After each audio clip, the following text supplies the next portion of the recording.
Jin-hyuk was a hunter, but not the kind who made headlines or cashed in on fame. As a lowly D rank, the most he could count on were odd jobs and scraps left behind by the big guilds. He'd long since learned the harsh truth of this world. Power decided everything, and without it, even hunters could be trampled. That's why, when a strange sound echoed from his apartment and he went to check, he froze at the sight before him, a shimmering portal, pulsing with light, leading to another world crawling with monsters. They couldn't see him, but he could step through without harm. For a man with nothing left to lose, it wasn't just strange and scary. It was a chance to level up solo in his own exclusive dungeon. Every monster and every treasure here was his to claim, and with no one else to steal the rewards, Kang Jin-hyuk finally had a way to rise to the top. With nothing left to lose, he takes a deep breath and steps through the portal, popping out on the first floor of a dungeon maze. He barely has time to look around before a goblin rushes at him from his left. He narrowly evades a stick to his face and dodges back into his attic. The goblin looks around confused and swings at the air. It seems like they really can't see the portal after all, and that means they can't come over to his side either. Now that he knows that, there's no reason to be scared. He equips a baseball bat and jumps back in through the portal to take the goblin head on. He swings the bat into the goblin's cheek, sending the creature flying, before following up with a stab to its chest. With the goblin defeated, he raises his bat and swings it down on its face, defeating it instantly. This was the first time he had ever hunted monsters alone, and since he didn't have to share experience points with anyone else, they were all his for the taking. With the goblin taken out, his level, which hadn't risen in 3 years, went up immediately. The goblin corpse was also his for the taking, and it could get him up to 3 million won if he sold it in the right places. The next day, he takes it to a hunter's market and tries to sell it off to a merchant. The man can tell that he doesn't have a lot of experience in dungeons because the way he handled the goblin significantly reduced the market value.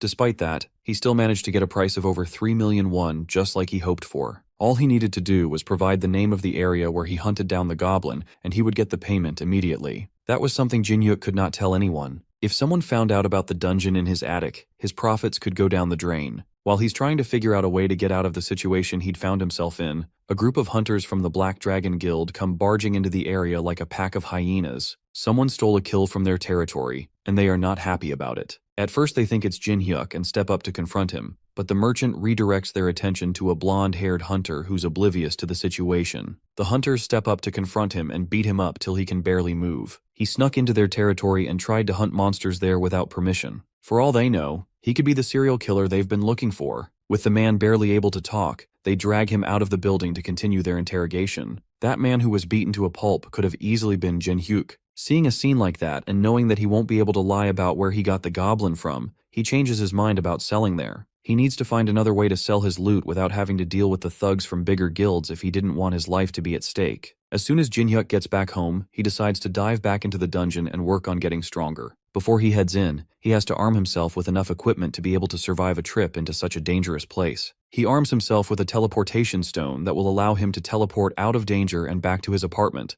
as well as a monster tracking compass that reveals any monsters around him within a 50-meter radius. Armed with that, along with his trusty baseball bat, he steps into the dungeon for a round of leveling up. He goes on a killing spree, with each taking him up by 1 level. True to its name, the Goblin Labyrinth is filled with goblins. For someone with a low level like him, this was the perfect hunting ground to use and grow stronger. After a long day of hunting, his inventory capacity is almost filled to the brim. He has just enough space for 1 more goblin, and since it's the last one, he'd prefer if it was a large one that'd bring in more money. The compass shows a goblin approaching his location, which is perfect timing. All he has to do is hide and ambush it before it sees him. He hides around the corner and waits until just the right moment before swinging his bat right at the goblin's face. Except it isn't a goblin. He just hit a remarkable short man. The man shouts at him in a strange language that he can't understand. Jin-hyuk hurriedly bows to apologize, which seems to calm the man down enough. He pulls out 2 necklaces from a bag and hands one to Jin-hyuk. As soon as he puts it on, he can suddenly understand what the man is saying, and he realizes 2 things. First, this man is very angry at him, which is fair considering that he just smashed a bat into his face. And secondly, this man isn't a man, he's a dwarf. A mythical race that he's only heard about in fantasy novels. The angry dwarf continues to yell at him while he helps to pick up the items that got scattered around. Everything he picked up seemed to be really high quality, but he barely got any time to admire them while being yelled at. The dwarf notices his bat and picks it up. He demands to know where Jin-hyuk got it from, which confuses the young man. There's nothing special about it, but the dwarf seems very determined to know. It's just an ordinary aluminum baseball bat, but the dwarf seems to think it's made up of some kind of highly precious metal named orichalcum. This ordinary bat is so valuable to the dwarf that he believes no amount of money would be able to buy it. He offers Jinhyuk a trade of some of his rare items in exchange for the bat, and seeing no reason to refuse, he follows the dwarf back to his workshop. The dwarf takes the bat deeper into his workshop while Jinhyuk looks around the place. He glances at the weapons laid around the workshop and wonders which one he should pick, but the dwarf returns soon after with his new and improved baseball bat. For some reason, it's shining a bright red color and glowing slightly. Jinhyuk wonders if this is really his bat after all, but the dwarf confirms that that's just one of the traits of orichalcum. It starts out as a soft and weak metal, but then it turns into a strong and durable material the more you enchant it. That word catches his eye. It seems that somehow the dwarf had enchanted his weapon. An enchanted item is a very rare item that only drops from very rare high-level monsters of A grade and above. Just testing out a few swings with the new bat confirms that it feels completely different than he remembers. It's almost impossible to believe that something as strong as this could be artificially created. This dwarf, as well as this whole dungeon, really could be the lucky break that he's been searching for this entire time. He checks the stats in a status menu. The bat is now a legendary baseball bat with S-grade durability and automatic retrieval. His once common aluminum bat has become a rare and legendary item. If he could sell the item, he would make a jackpot, but the bat is already bound to him, so he can't sell it anymore. The dwarf added the automatic retrieval enchantment to the bat, meaning that no one other than him will ever be able to use it. In the end, he can't make any money from it, but it's still a legendary item nonetheless. And even then, there are still other ways to make money. He has an inventory full of goblin corpses that he can sell for a profit. The only problem is there's nowhere to sell them without getting unwanted attention from guilds. The only other option is the hunter industry's black market. They don't ask questions and they deal with corpses efficiently. On top of that, it's really easy to get in touch with them. They always hand out business cards to lower-level hunters who need money, which means he already has a lot of these cards to use. He heads home and uses a card to find the address of one of these black markets. The business card looks incredibly shady, but right now, he doesn't have any other choice. While he's searching around for any sign that this place exists, a man calls down to him from above. His name is Deputy Cho Hyung-il, and he invites Jinhyuk to his office to meet their boss. He meets with Lee Jun-chul, who's a loan shark, currently disguised as a loan agent, who also trades monster corpses on the black market. They ask to inspect the corpses first before discussing payment, and Jinhyuk brings them out to show. The two are shocked by the number of corpses Jinhyuk brings out from his inventory. Despite the fact that Jinhyuk is clearly just a newbie, he managed to get up to 20 goblin corpses. They are all in incredible condition too. The heads are bashed up from baseball bat injuries, but other than that, they look perfect. So perfect, in fact, that Deputy Cho can't hide how excited he is to receive them. The three men negotiate prices, but are interrupted by black market merchants running in to announce that a monster had shown up in the area. There's a rare chance that a monster's corpse can attract monsters, and it seems laying out 20 fresh goblin corpses on the ground was more than enough to send out a beacon to monsters. What's worse, the monsters that had appeared were two orcs, which were way out of Jinhyuk's league at the moment. At this rate, the only thing he can do to save himself would be to take the monster corpses and escape as fast as he can. However, it was already too late. The first monster had made it to them and looked ready to tear them apart. Since Jinhyuk was the only hunter around, he was the only person strong enough to take them on. That doesn't mean he could take them on though, and the orc charges at him with its battle axe. He dodges the first swing, but the second swing comes down straight for his head. At such a close distance, there was no way for him to avoid it. It seemed like this was the end for him, and he was about to die pathetically. That's until his newly enchanted bat summons itself from his inventory and blocks the attack just before it can connect. The parry was so strong, it sent the orc flying back for a second. This seems to be another one of its enchantments, the presence detection effect. If that was the case with this new bat of his, then he just might stand a chance. The orc charges in again, but Jinhyuk is more confident and ready this time. He grips the bat and aims downward, right at the orc's knee, causing it to lose balance. Then with the monster disoriented, he launches another attack at its face, cracking its neck and killing it instantly.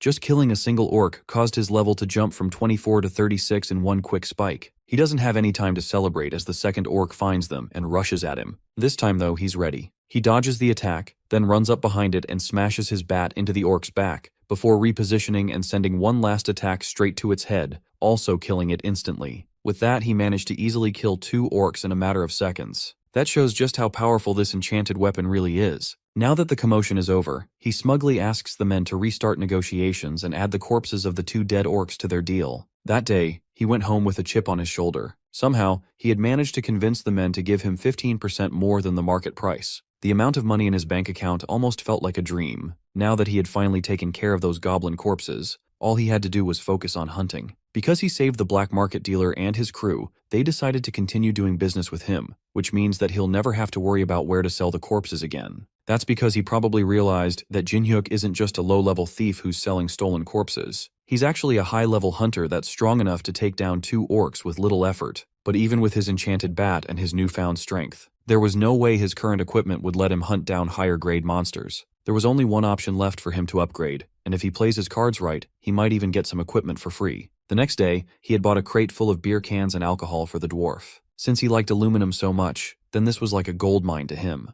The dwarf can't believe that everything in the crate was filled with aurichalacum. He tried the beer, but spat it out immediately. The taste was horrible. To calm him down from another shouting match, Jinhyuk passed him some soju instead. This one is different, and the taste is enough to satisfy the dwarf for now, but it's not enough. There could be something more to give it the kick he's looking for. Since the opportunity had come up, the dwarf made a request to Jinhyuk. He needs to have something mined out for him. He sends Jinhyuk on a quest to mine out some mithril ore. But what does ore have to do with alcohol? Well, Jinhyuk wanted some free gear, so it's not like he had any choice of what he had to do to get it. If this was the best way to get the gear, then so be it. He journeyed further into the labyrinth and emerged at a clearing in a forest. This place is much larger than he thought. A system menu pops up in front of him, telling him that he had made it to the 2nd level of the labyrinth. Now he had the opportunity to record his location as a warp point. He had no idea what a warp point was, but he accepted the option regardless. That causes a gate to open up in front of him. This portal allows him to travel between the 1st and 2nd floors easily, just like a video game. With that setup, he journeyed deeper into the labyrinth to find the mithril ore he's been sent to get.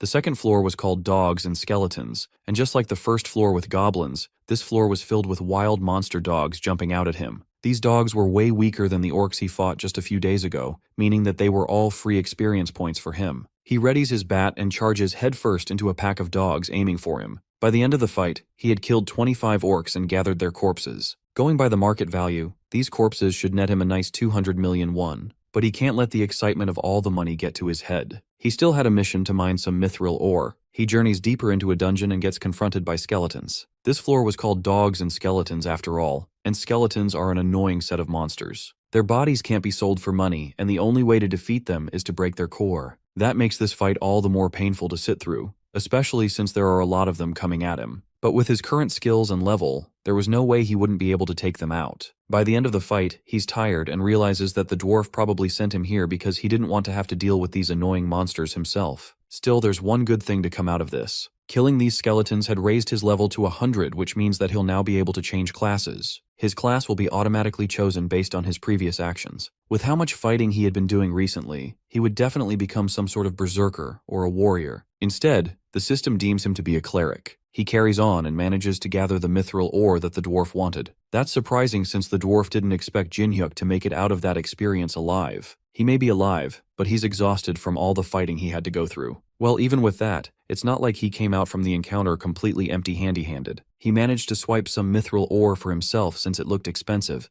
then he gave the rest to the dwarf. Since he managed to get the ore, the dwarf agrees to use some of it to make anything he wants. Since he already has a great weapon, the next thing he needed was some kind of armor to withstand heavy attacks from monsters, preferably something lightweight that should be easy to hide. The dwarf agrees and gets to work immediately. The process takes much longer than Jinhyuk can wait for, so he goes back home to take a nap for a few hours. He wakes up, half a dozen hours later, and goes back to the workshop to check on the dwarf's progress. By then, he's done making the armor, and he seems satisfied with it. It's mithril chainmail armor that should easily fit under his shirt and hoodie. He tries it on, and without warning, the dwarf attacks him with a hammer to his chest. There's no better way to explain something than with an explanation after all. That attack would normally have broken his ribs at least, but thanks to the armor, he barely felt anything. With armor as strong as this, as well as his legendary baseball bat, his combat abilities had skyrocketed. Meeting this dwarf was definitely the stroke of luck he needed to turn his life around. That's not all he had prepared, however. Next, the dwarf brings a large barrel to give him. It's the soju he had brought earlier. Jinhyuk goes back to his apartment and tries it out for himself. The dwarf was right.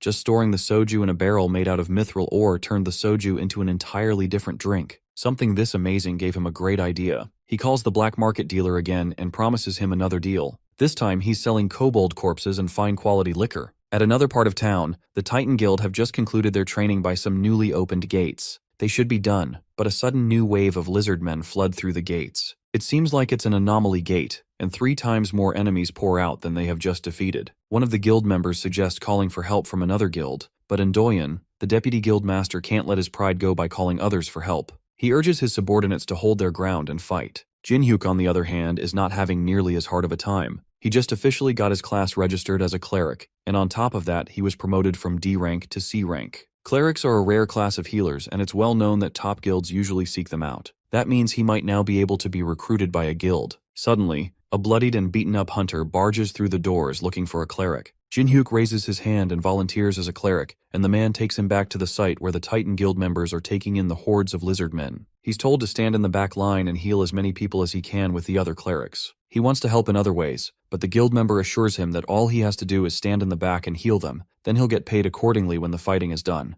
The healers being in the area is enough to support the guild members and give them a second wind to keep fighting on. But the waves are just too much for them to handle, and one of the other clerics suggests calling in a supporting guild to help take them out faster. At this rate, they'll all be wiped out if they don't do something. Just as he's thinking on what to do next, he feels a hostile presence behind him. His bat had just saved him from a fatal strike by one of the lizardmen. It somehow got past all the hunters and was trying to take out the healers starting with him. That means that the back ranks of their defense had been breached. There's only clerics at the back line. If these monsters got through them, they'd wipe out the guild members in an instant. Left with no other choice, Jin-hyuk grips his bat and swings at the lizardman that attacked him, sending him flying with a single attack. He informs the other clerics that there's been a breach and he's the only one that'd be able to block them. They got this far behind them thanks to a concealment technique, and now they were trying to ambush them from behind. Jin-hyuk instructs the clerics to focus on healing for now and to leave the lizardmen to him. It would be difficult, but he was the only one that could stop them. The other clerics are worried about him since they think he's just an ordinary healer like them. Jin-hyuk, on the other hand, rushes in to take them head on, telling them not to worry about him. He wouldn't be saying these kinds of things if he wasn't at least a bit confident in his abilities. Of course, even though he said all that, he was still nervous about the whole thing. But in the end, he actually managed to hold his ground against the rampaging monsters. One of them manages to get past him while his guard is down and heads straight for one of the other clerics. Jin-hyuk chases after it, then leaps off the ground and manages to stop it from attacking one of the clerics just in time. His rushed attack leaves him open to a stab from behind, but thanks to the dwarf's chain armor, it barely affects him. The monster is surprised that their attack didn't work, and Jin-hyuk takes that opportunity to counter with a bat swing to his face. Somehow he's actually holding them off by himself. Thanks to him, they can focus on healing without worrying about any sneak attacks. But that's not the only thing going in their favor. The lizard men freeze as a new fighter enters the battle. Suddenly, a strong man joins in and takes out one of the monsters with a single hit. This newcomer is Seo Sang-ho, the guild master of the Titan Guild. He acknowledges Jin-hyuk and asks if he was the one that took out all the monsters in the area. The C-rank hunter admits that he was the one who took out the monsters, but he's more confused about who this new powerful man was. The clerics are surprised that he doesn't know the S-rank hunter Sang-ho. He's so powerful that thanks to him being there, it looked like the battle was about to come to an end. With no time to waste, he rushes off to join his subordinates in battle, but not before promising to properly reward Jin-hyuk for his assistance later. Just at a glance, it's obvious to anyone including Jin-hyuk that S-rank hunters were in an entire league of their own. When he's around, he becomes the real monster in the battle. He lands right in the middle of the fight and his presence immediately lightens everyone's spirits. All except Endoyen, who seems annoyed that the guildmaster showed up. There was nothing wrong with a fellow guild member coming in to give support, but Endoyen's pride wouldn't let him accept that. Sang-ho immediately takes charge of the situation. He passes orders across to the fighting hunters and immediately commands the attention of everyone around him. With that done, he doesn't wait for the guild members to clear the area and launches a powerful attack on the ground, which creates a shockwave that sends all the lizard men flying. His one single strike was enough to take out a lot of them in a single stroke. In a matter of minutes, with Sang-ho's help, all the monsters are easily taken out. Now that he was sure that his guild members were safe, he takes Endoyen by the jacket to reprimand him. What was he thinking when he decided to put his life and the lives of his subordinates at risk by taking on the monsters alone? He claims that he just wanted to protect the guild's reputation, but Sang-ho knows the truth is that Endoyen just wanted to protect his own pride. The two have a short stare-off until one of the guild members reminds him that he needs to dismiss the clerics that helped to clear the scene. The guild master calms himself down and goes over to address the hunters and thank them personally. Especially Jin-hyuk, who is the main reason so many people made it out alive today. As a token of gratitude, he offers to allow him to enter the guild immediately without having to go through a registration process. That's something that Endoyen cannot accept. He quickly comes in to put down Jin-hyuk as a mere D rank that only got lucky. Sang-ho, on the other hand, does not hesitate to remind him that this mere former D rank saved so many lives that would have been lost if it wasn't for his stubbornness. Then he forces Endoyen to apologize to Jin-hyuk, which is already a big blow to the deputy guildmaster's pride.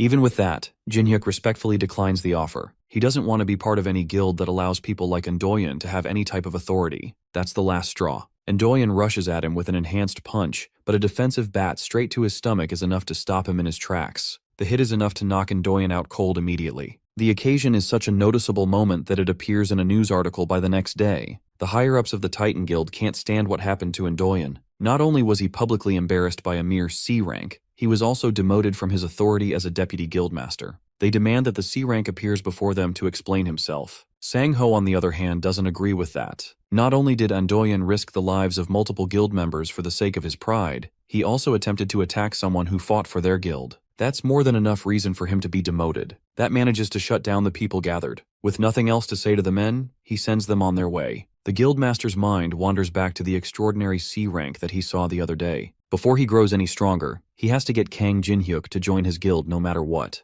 The man in question lounges lazily in his apartment, enjoying a drink while looking through his expenses. Since he made a lot of money from hunting, he had spent more than he usually would, which put the expenses at an absurd high. If he knew things were going to turn out this way, then he would have accepted the extra pay that the Titan Guild was offering him. At the end of the day, though, it doesn't matter since he has a much better way to earn money. After some much-needed relaxation, he heads back into the dungeon to collect more monster corpses. Hunting the same old monsters isn't enough for him anymore. Now that he had gotten stronger, he was going to need some stronger opponents. He walked deeper into the second floor than he usually would, and found himself facing off against a small army of orcs. One of them tries to attack him from behind, but he successfully sidesteps the attack before retaliating with an attack of his own. The hit defeats the orc immediately right as several others swarm around him through the hall. Just a few days ago, he would have been dead on the spot, but thanks to his new equipment, he's able to defeat all of them with ease. By the end, he counts up a total of 20 orc corpses, which should net him enough money to not have to worry about anything for a whole year. Since he still had a lot of stamina left, he decides to head a little deeper into the dungeon and finds himself entering the third floor named as the Temple Guardian's Labyrinth. At first glance, there don't seem to be any monsters in the area, but the sense of calm is almost immediately broken by a large tremor shaking the ground.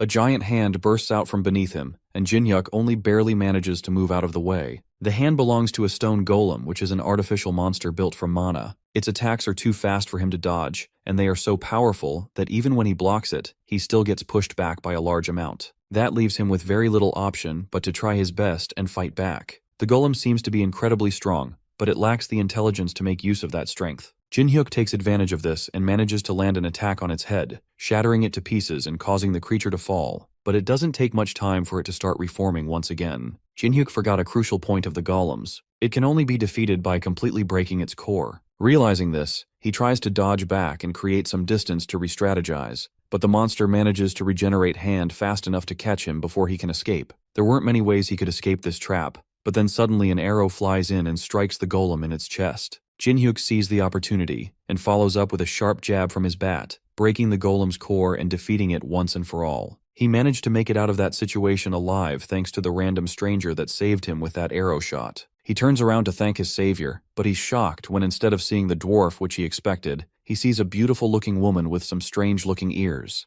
Those ears mean she's actually an elf. He bows his head and thanks her for saving him, but doesn't notice the elf rushing at him while his head is down. He only gets a second to see her before she grabs him by the collar and pulls him close for an interrogation. She hasn't seen him in this dungeon before. She's curious about who he is and where he came from. The elf clearly isn't from Jinhyuk's world. She doesn't know where he's from, and his outfit looks unfamiliar to her. She asks him a barrage of questions while he struggles to free himself from her grip. She eventually lets him go after he mentions that he entered the dungeon today. That means that he knows where the dungeon entrance is. She pushes him on the ground and drops her bow. She has finally found a way out of this dungeon. Jinhyuk stands up and demands to know what's going on with her being needlessly aggressive. The elf ignores him and instead demands that he takes her to the exit. He's not impressed by her just giving him orders out of nowhere. She's really pretty though, so he'll let it slide for now. She mentions that if he successfully guides her out of the dungeon, then she will adequately compensate him. After all, she's a platinum-ranked mercenary, so he can trust her. Her name is Lucia, and she's a half-elf that prides herself on being pretty famous. Surely he had heard of her from somewhere. Jinhyuk, though, has no idea what she's talking about or who she is. She repeats that she's a platinum-ranked mercenary and shows him her badge, but he still has never seen or heard of any of these things before. Did he come from some kind of rural area? How does he not know what the badge is or who she is? He tells her that he's from Seoul in Korea.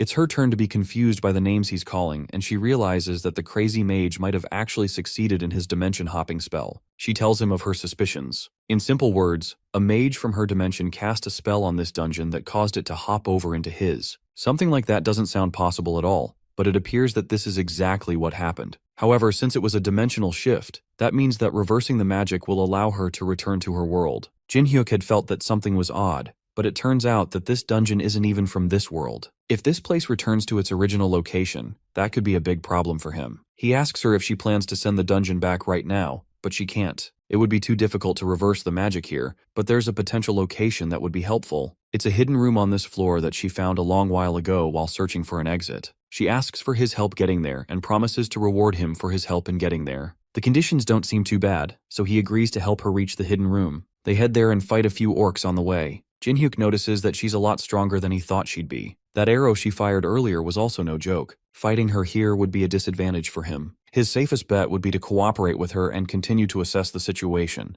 After a little more walking, they decide to rest at a safe spot. Jin-hyuk had packed some chocolates in his pockets for emergencies, and he hands her one to eat. She takes a liking to it immediately and demands for more, and after eating through his whole supply, she asks for even more. That was unfortunately the last one, and she accepts and seems satisfied enough to continue the journey. Eventually, they reach a large room that holds the boss of the dungeon. Lucia believes that there's a chance for the mage's spell to be in that room. To investigate, they'll need to take down the boss and free up the room. She tells him that he doesn't have to do much of anything. All he has to do is help her finish it off once she takes it down. They open the door, and the monster immediately lets out an angry roar before attacking. Lucia charges up an arrow and aims straight at the boss's chest. She tells Jin-hyuk to watch her closely, then she uses a technique called aura to increase the impact of her attack. She fires the arrow and it hits the boss head-on, knocking it onto its back immediately. Just one of her attacks was enough to bring it down, despite how huge the armored monster was. This is the technique she's going to teach him, but first, he has to finish up the monster before it gets up again.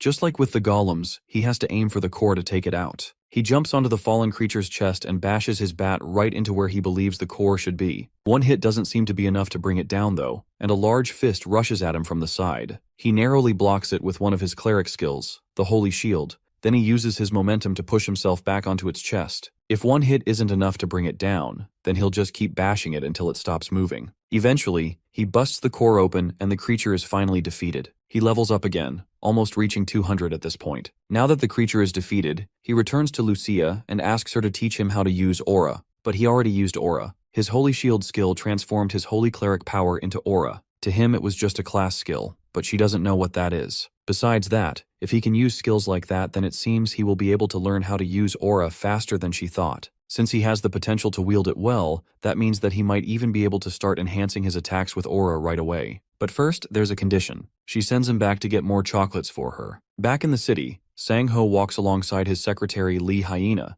and discusses a new anomaly that appeared near Gangnam Station. It was detected yesterday, meaning that they have about 5 days to prepare before a powerful monster appears there. No matter how Sang-ho pictures it, there's no way his guild is going to be able to take it on by themselves. However, all the other major guilds have been dispatched overseas, meaning that the Titan Guild is the only one left in Korea to fight. Hyena will continue searching for capable hunters who are freelancing locally, but none of them seem reliable. Sang-ho, however, already has his sights set on someone else. In fact, coincidentally, that person just happened to be crossing the other side of the street. He excuses himself from his conversation with his secretary and chases after Jin-hyuk. He's carrying home a large box of snacks that the elf asked him to get when the guildmaster's voice catches his attention. He offers his proposal to join Titan Guild once more, but Jin-hyuk doesn't have any plans of changing his mind. In that case, Sang-ho offers Jin-hyuk a job as a mercenary. That way he can still work for the guild, but he won't be a part of it. The rewards are also substantial. That sounds more interesting, but Jin-hyuk promises to only think about it. He returns to the dungeon and presents the snacks to the elf. She happily eats them all, and it's obvious that they don't have this kind of food in her world. After her hearty meal, Jin-hyuk asks her why she's eating down in the basement when they have already defeated the boss monster. She points up at a magic circle on the ceiling and tells him that it connects the dungeon to the world he lives in. Because of it, she'll be staying down there for the time being to study it. So if he wants to learn more about aura, he's going to need to bring her more chocolates. Now that she is done eating, she takes his hand to teach him how to use aura. Firstly, she'll have to pour her aura into his body to show him what it feels like. Jin-hyuk immediately feels the power flowing into him. Lucia also notices the spike of power in his body after she poured in her aura. He seems to have more talent for it than she originally expected. The movement of holy power following through his body is impressive enough that she believes he will be able to grasp the basics by the end of the day. She commends him for his talent and asks him if he can remember the flow of aura in his body. He's confident that he can, and she acknowledges him before turning to leave the dungeon. She was supposed to investigate the magic circle first, but it seems like it would be faster to fully train him on how to use aura, and the best way to do that is through practical experience. She takes him to a different part of the dungeon and throws him into a horde of monsters. He fights an army of goblins and kobolds at once, but manages to hold his own against them while collecting their corpses as well. He turns to Lucia and asks her why he suddenly has to fight a horde of monsters when she told him that he would be learning how to use aura. She tells him that this is how he will learn how to use aura. Even though she infused a bit of mana into his body so he can get a feel of it, he's going to have to sense the rest on his own. And to do that, all he has to do is get the hang of activating aura using his holy power. And there's no better way to get the instinct for it than in the middle of real combat. He's more upset that she didn't tell him any of that, and instead just threw him into the action with no warning. While they're fighting, the ground starts to shake, and a stone golem emerges from the ground. It lets out a loud roar and pushes Jinhyuk away as Lucia continues to explain that he needs to face a true crisis to be able to unlock his potential. All he has to do is focus and try to feel the holy power coming from the shield he generates with his skill. The shield is made out of aura, so once he gets the hang of it, he'll be able to pick it up quickly. That's easier said than done since he doesn't consciously activate the holy shield. How is he supposed to feel any aura from something that turns on automatically? The monster brings down a huge fist towards Jinhyuk, and he blocks it with the holy shield once again, but this time, he feels something. It's some kind of energy gathering around his left hand, which was the hand that's activating the skill. This must be what holy power feels like. The monster pills back and attacks again, and Jinhyuk summons his holy shield again. Except this time, it has a different shape than what he remembers. The sensation of summoning the shield is also different. This must be mana. The golem doesn't give him time to figure all this out and smashes down on the shield, sending Jinhyuk flying back. Lucia mocks him from her podium. She told him to get the hang of his skill, not to make foolish mistakes. He was just doing what she told him to, though. As he prepares for another attack, a status window appears in front of him. He has acquired a new skill called Holy Power Application. This skill allows him to use holy power, and to use the energy to enhance his attack and defense based on how much holy power is used. This means that there are ways to gain skills beyond getting a job change. Lucia notices him spacing out and decides to take matters into her own hands. It seems that facing a golem while learning aura was too much for him, so she offers to take care of it from there. Jinhyuk, on the other hand, quickly recovers himself and tells her to stand down. Now that he has a grasp over his new powers, he should be able to take care of everything. He charges at the golem, then leaps off the ground, narrowly dodging another stone fist aiming right at him. Then while in the air, he focuses his mana into the bat, then uses a front flip to gain more momentum before bringing the mana-enhanced bat down onto the golem's head. The monster falls, but he's not satisfied yet. He lands on its chest and focuses one more, trying to divert even more mana into his bat before bringing it down right onto the golem's chest, unlocking a new skill at the same time called Holy Aura. With his enhanced weapon, he stabs the golem with his bat and successfully breaks the core. By unlocking his Holy Aura, it also allowed him to gain new skills like Precision Strike and Unyielding. Thanks to Lucia's training, he was able to unlock 2 passive skills and an active skill. She, however, is more concerned about the fact that he learned how to use aura in battle so quickly. She was expecting to just teach him the basics and call it a day, but with this, she has to see things to the end. She takes one of her arrows and brings down a wall, opening up the area to an even larger horde of monsters. Jinhyuk is not impressed, but he readies his bat and prepares for another battle. The battle with the monsters in the dungeon took a lot out of him, and by the time he goes to sell the monster corpses, he's exhausted. He's so tired that the black market boss Jun Chul notices when they meet. He looks like he has just been through a war. Jun Chul decides not to ask too many questions and gets down to business by accepting the monster corpses. He also brings up the topic of the alcohol he sold to them last time. He marketed them as traditional artisan soju, and since it went on the market, orders have been flooding in. With how popular the drink became in such a short time, he could focus on selling liquor and never have to worry about money again. With enough money to last him for the rest of his life and a small business set up already,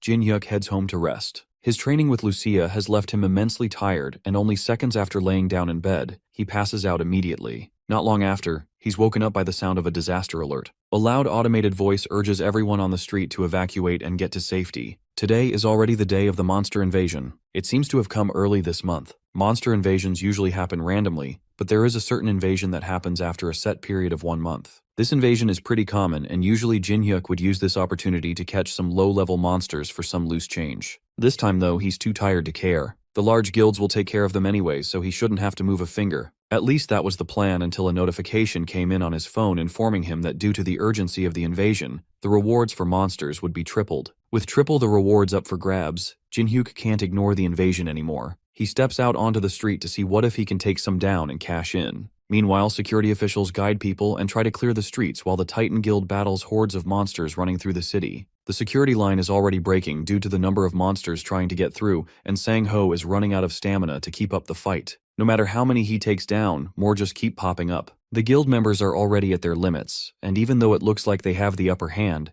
things aren't looking too promising. The guild secretary watches the fight worriedly from behind safety. Even though it looks like everything is going well thanks to the guild master, she can tell that they're getting stretched thin. If only they had one more powerful hunter to turn the tide. Her mind wanders to a man that the guild master had found promising not too long ago. She takes her phone and calls Jin-hyuk. He's in the middle of fighting some goblins when he picks up. She offers him a chance to fight with the Titan Guild, and in return, he will get heavily compensated. He asks for 5 times the normal compensation, and she suggests that they meet at a predetermined place to discuss more. When they meet, she offers him 4 times the compensation instead, and he reluctantly agrees. With that, she gives him a device that'll keep track of how many monsters he kills, so that they can keep track of how much he did for the guild. If he makes a more than average contribution to the fight, then he will get everything he's asking for. Now that he's gotten a chance to show off his abilities and get proper payment for it, he takes off towards the fight to provide help. Hyena watches him leave reluctantly and wonders if he will live up to the expectations that Sang-ho has of him. He was once able to take down Endoyen by pure luck, but his skills are still uncertain. He arrives on the battlefield and immediately goes after a rampaging ogre which shocks the entire crowd. He manages to kill it in one quick strike, which makes everyone else think that he has to be at least an A-rank hunter. A rank is close, but Jin-hyuk believes that with his current abilities, he has to be stronger than an A rank. He takes a moment to drink a mana potion and recharge. Thanks to Lucia's intense training, he has managed to reach level 200. Normally, he wouldn't be able to face an ogre, but as long as his mana doesn't run out, he should be able to keep up with an S-rank hunter. And right now, he has over 1,500 mana potions, which means that all the monsters around him right now were nothing but money makers. Elsewhere, Endoyen takes down monsters alongside his guild members. He notices that the monsters are dramatically decreasing and turns to see a group watching someone take down monsters with ease. He checks on them himself and sees the one person he hates the most right now. He yells orders to the stunned hunters and tells them to stop daydreaming and go back to fighting monsters. Why was this guy here and who invited him? Just seeing Jin-hyuk reminds him of their last encounter and how his embarrassing moment was broadcast all over the news. That last time must have been due to lots of luck. This time, since he's alone,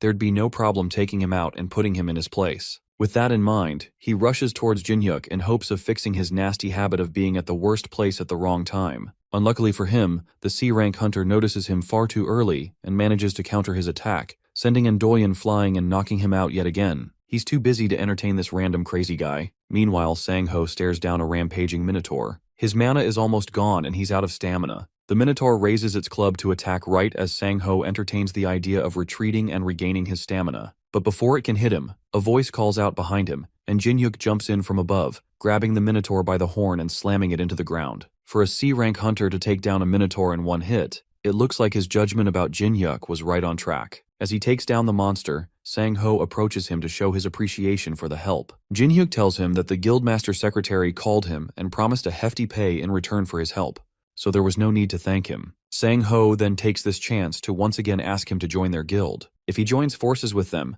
then opportunities like these will keep popping up. Jin-hyuk takes a moment to consider it, then tells him that once they finish up the remaining monsters, then he'll think about it. As they're talking, Sang-ho gets a call from Hyena. She tells him to look at the sky. The clouds had turned back, and the weather had become fiery with lightning. Something huge and menacing was lurking in the clouds, and it did not look friendly. It shoots lightning down at everything, both monsters and hunters, and damages buildings as it flies around. It's so high in the sky that there's no way their skills will be able to reach it. That means that there could be no way to attack it. Sang-ho suggests going back to his guild to assess the situation and invites Jin-hyuk to join him. He reluctantly agrees, and together they meet back at his office. From there, they run different tests and see that nothing they've done so far has been able to affect it or defend against its attacks. Everything they've done so far to stop it has been nullified or destroyed. They need to find something with a huge amount of firepower that can also destroy things from a long range. Lucia immediately comes to mind, and he realizes that there might be a way to bring it down after all. As Jin-hyuk leaves to get Lucia, the executives of the Titan Guild come together to talk about how much favoritism Sang-ho is giving to a C-ranker. The other guild members try to think of other ways to bring the monster down without relying on Jin-hyuk, but there's just no other choice in the matter. All other methods are guaranteed to fail, so the only option left is to trust in the only hunter with an idea. They could call another guild named Gadia, which is a large guild filled with A ranks and higher mages. Unfortunately, those guys don't care about casualties, and calling them in will surely result in many deaths. The other members in the room fall silent after they realize that they really don't have any other choice but to wait. Back at the apartment, Jin-hyuk comes out of the portal with Lucia. He thanks her for agreeing to help and promises her as many sweet treats from his world as she could want as a reward. Together, they head to the top of the Titan Guild headquarters and Jin-hyuk shows her the monster that's terrorizing their city. He asks her if she'll be able to take it down, and she's certain that she can. The thing is so big that she can hit it with her eyes closed. The monster is level 300, which is the highest level monster that has ever been recorded. She assures him that she can take it out, but first, she's going to need a little help. The building's roof is too fragile to handle her power, and she needs him to prepare a shield to absorb most of the impact if he doesn't want to see multiple buildings destroyed. With things properly set up, Jin-hyuk calls the guild leader and asks about the potential damage to the area. Once they take down the monster, the damage to buildings will be unavoidable. Sang-ho tells him not to worry about all that, and to only focus on bringing down the monster. With that settled, Jin-hyuk prepares a shield while Lucia charges up 2 arrows to take down the beast. She aims carefully, then releases the shots, which causes a massive shockwave that pushes Jin-hyuk back even with the shield. The 2 shots race through the sky towards the monster, and in just a second, they land a direct hit on the beast, taking it out in one shot. The damage is so massive that half its body is disintegrated from the impact. The Titan Guild watches from the ground, amazed that he managed to pull it off so easily. Hunter Kang Jin-hyuk just continues to amaze people. The whiplash from Lucia's attack was enough to leave smoking trail marks on the building's helipad. It may not have been the time to hold back, but this was way too much. Lucia, on the other hand, is more disappointed that the monster was so weak. It wasn't like that at all. It's more like Lucia is just way too strong for any monster that pops up in this world. Regardless, the job is done and it's time for her to head back. She passes him the tracker that keeps track of his points, and the reading was a massive 240 points. With that, she turns to leave, but not before leaving him with a warning not to place too much trust on other people. When there's a lot at stake, people's minds tend to cloud with the hope of money. It would be better to not allow himself to be deceived like she has been on her many adventures. Jin-hyuk assures her that he'll be fine. If he notices anything wrong, he'll make sure to take care of it. They part ways, and Jin-hyuk heads down to the street where he's found by San-ho and his secretary. They catch up with him and ask him how he managed to take such a huge monster down by himself. He politely declines telling them and says that it's a secret. One of the executives with him takes offense at that and doesn't believe that a mere C rank can take down such a huge beast. But Jin-hyuk shows them the monster tracker, which has a massive amount of points, showing that he really was the one who brought it down. Sang-ho stops him there and apologizes to Jin-hyuk for the outburst. The executive watches them in anger. It seems that Sang-ho loves to side with a C rank more than his own guild members. In that case, it is time to find a change, because Sang-ho keeps standing in the way of the guild's future. He takes out his phone and places a call to an unknown number. By the next day, the rumor had spread all over the city that the giant monster was taken down by an ordinary C rank. The members of the Titan Guild don't believe it, but it's not that hard to verify. Word had even gotten around that the guildmaster personally offered him a direct entry into the Titan Guild, but he turned it down. He must be really confident in his skills to turn down such a huge offer from Sang-ho himself. The rumors had even managed to reach members of the Altron Guild, who had also received information that An Do-yoon had been hospitalized after the events of the monster invasion. He was known for his impressive skills, but information reveals that he was taken down by the rumored C-rank hunter. If that is true, then the rumors had some truth to them. The Altron Guild scouts decide to meet with Jin-hyuk themselves and verify the information. He might have unlocked a hidden class, which was exceptionally rare for hunters to do. If that's the case, they had to recruit him into their guild first before another guild took him, or they would eliminate him. Jin-hyuk, on the other hand, slept soundly after the battle. He had used up all of his stamina during the fight and passed out as soon as he got the chance. He woke up after 2 days of dead sleep and realized that this was the backlash from overusing his stamina. He walks out into his living room and finds that Lucia had made a huge mess with all the snacks that he bought her. She had managed to eat everything in just 2 days. She had no choice though, since there was no food left in the fridge, and all he had available to eat were those snacks. She also couldn't go back to the dungeon since he hadn't opened the portal for her. That confuses Jin-hyuk since he has never needed to open it before. It's always open as far as he knows. He goes to his attic to show her that the portal was open even right then. That didn't make sense to her since just a moment ago, there was nothing there. She tells him to step away from the door, then reopens it, and sure enough, there's nothing there now that he has stepped back. Jin-hyuk has no idea what's going on since he has only ever seen the dungeon open. Lucia has a theory that the dungeon reacts to only him, meaning that wherever he goes, the dungeon follows. It seems like the dungeon is imprinted directly on him, which means that there was a chance the dungeon could have fallen directly on his head. Luckily, it was a failed spell. He decides not to think about that and instead orders some food for the both of them. She wonders how he even found his way back to the house after they defeated the monster. She placed a recognition suppression spell on it, which should have made it impossible to find. Jin-hyuk asks her why she would place something like that on his house. She explains that while he was sleeping, some strange people kept coming by. They were from some guild named Altron and Guardian, and they were so annoying that she made it so they could never come at all. Jin-hyuk is confused as to why those large guilds would be looking for him, so he pulls out his phone to find out just what had happened while he was asleep. The first headline he sees catches his attention immediately. News of him defeating the new giant monster had spread around the internet. There was even a video circulating around that clearly showed him fighting along with the Titan Guild. It seems that he became famous overnight. This is going to be a problem. It seems like he got too greedy, and taking advantage of Lucia's power had put him under a spotlight. The hunter industry is territorial, and whenever they see a strong competitor, they try to take them out as soon as possible. He decides not to dwell on the past. With Lucia done eating, they head back into the dungeon to take their loot to the dwarf. Thanks to Lucia's powerful shot, the body was too weak to use and they were only able to recover the head. The old man is frustrated at the elf for overdoing it and ruining valuable material. It seems like he and Lucia have a natural hatred towards each other. Jin-hyuk cuts in during their argument and asks the dwarf if he can make something out of the corpse. He takes a moment and digs something out of the head. It's the organ that allowed it to produce lightning. With that, he can enchant the baseball bat to produce lightning as well. Jin-hyuk asks him how he'd like to be paid, but all he wants is for the elf to get out of his workshop. Lucia starts shaking with anger, and Jin-hyuk has to calm her down with promises of more sweets. After just barely stopping her from shooting a hole straight through the dwarf's head, he heads back into the city to buy her promised sweets. On his way back home, he senses something in an alleyway. It seems like someone is tracking him. He drops his groceries behind a wall and calls out to the creep following him. A voice answers back, surprised that Jin-hyuk noticed him at all. Suddenly, a figure appears out of nowhere and rushes at him with a swing of a sword. Jin-hyuk just barely manages to block the attack with his bat. The newcomer is surprised that Jin-hyuk could even see him at all. This confirms that the rumors were true. Jin-hyuk really is more than just an ordinary C rank. Jin-hyuk pushes him back, then leaps at him with another attack from his bat. Since he doesn't want to reveal who he is, then he's just going to have to get beat up till he feels like talking. Since the attacker can't fight head-on, he uses a skill to turn himself invisible again, deciding to change tactics. Jin-hyuk can just faintly feel his presence, but he can't see him. The slight sense he has is just enough to tell when he's going to attack, though. He manages to dodge and block most of the attacks that are thrown at him,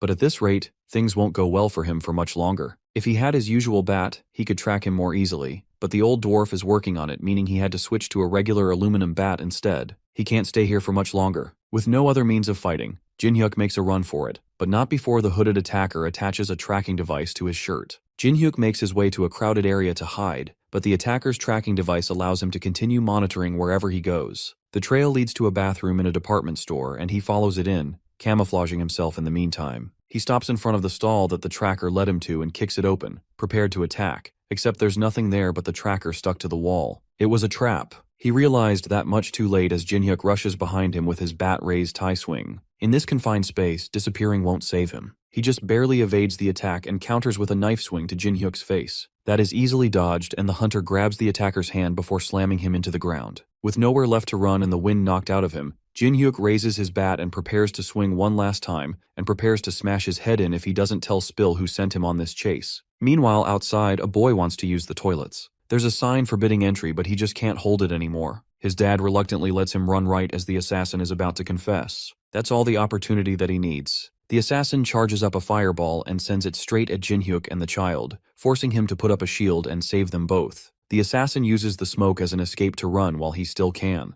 The higher-ups only told him to get some information from him. He didn't expect things to be this troublesome. As he tries to run, an object stabs right through his chest, killing him instantly. Jin-hyuk stands behind him trying to catch his breath. It seems like he used too much force and accidentally killed him. As he's lamenting the situation, a status window pops up in front of him. It acknowledges the murder but labels it as self-defense. Because of this, the villain trait will not be given, and instead, a hidden job change has become available. After the nasty restroom scuffle with the mysterious criminal, Kang Jin-hyuk found himself posted up outside the crime scene, still reeling from what happened. As far as he knew, when a hunter kills a person, they should receive the infamous title of villain. Furthermore, clerics like him would suffer a penalty wherein their skills are sealed. He really thought it was over for him. Without his cleric job, his combat strength would be significantly diminished. But killing that bastard surprisingly triggered a class change. Two detectives approached the shaken young man to get his statement as to what happened in the restroom. The lead detective, Jo Kyung-yeon, from the Hunter Affairs Division, showed his badge and politely asked for Jin Hyuk's cooperation on the sensitive matter. They identified the magician hunter who attacked the young man.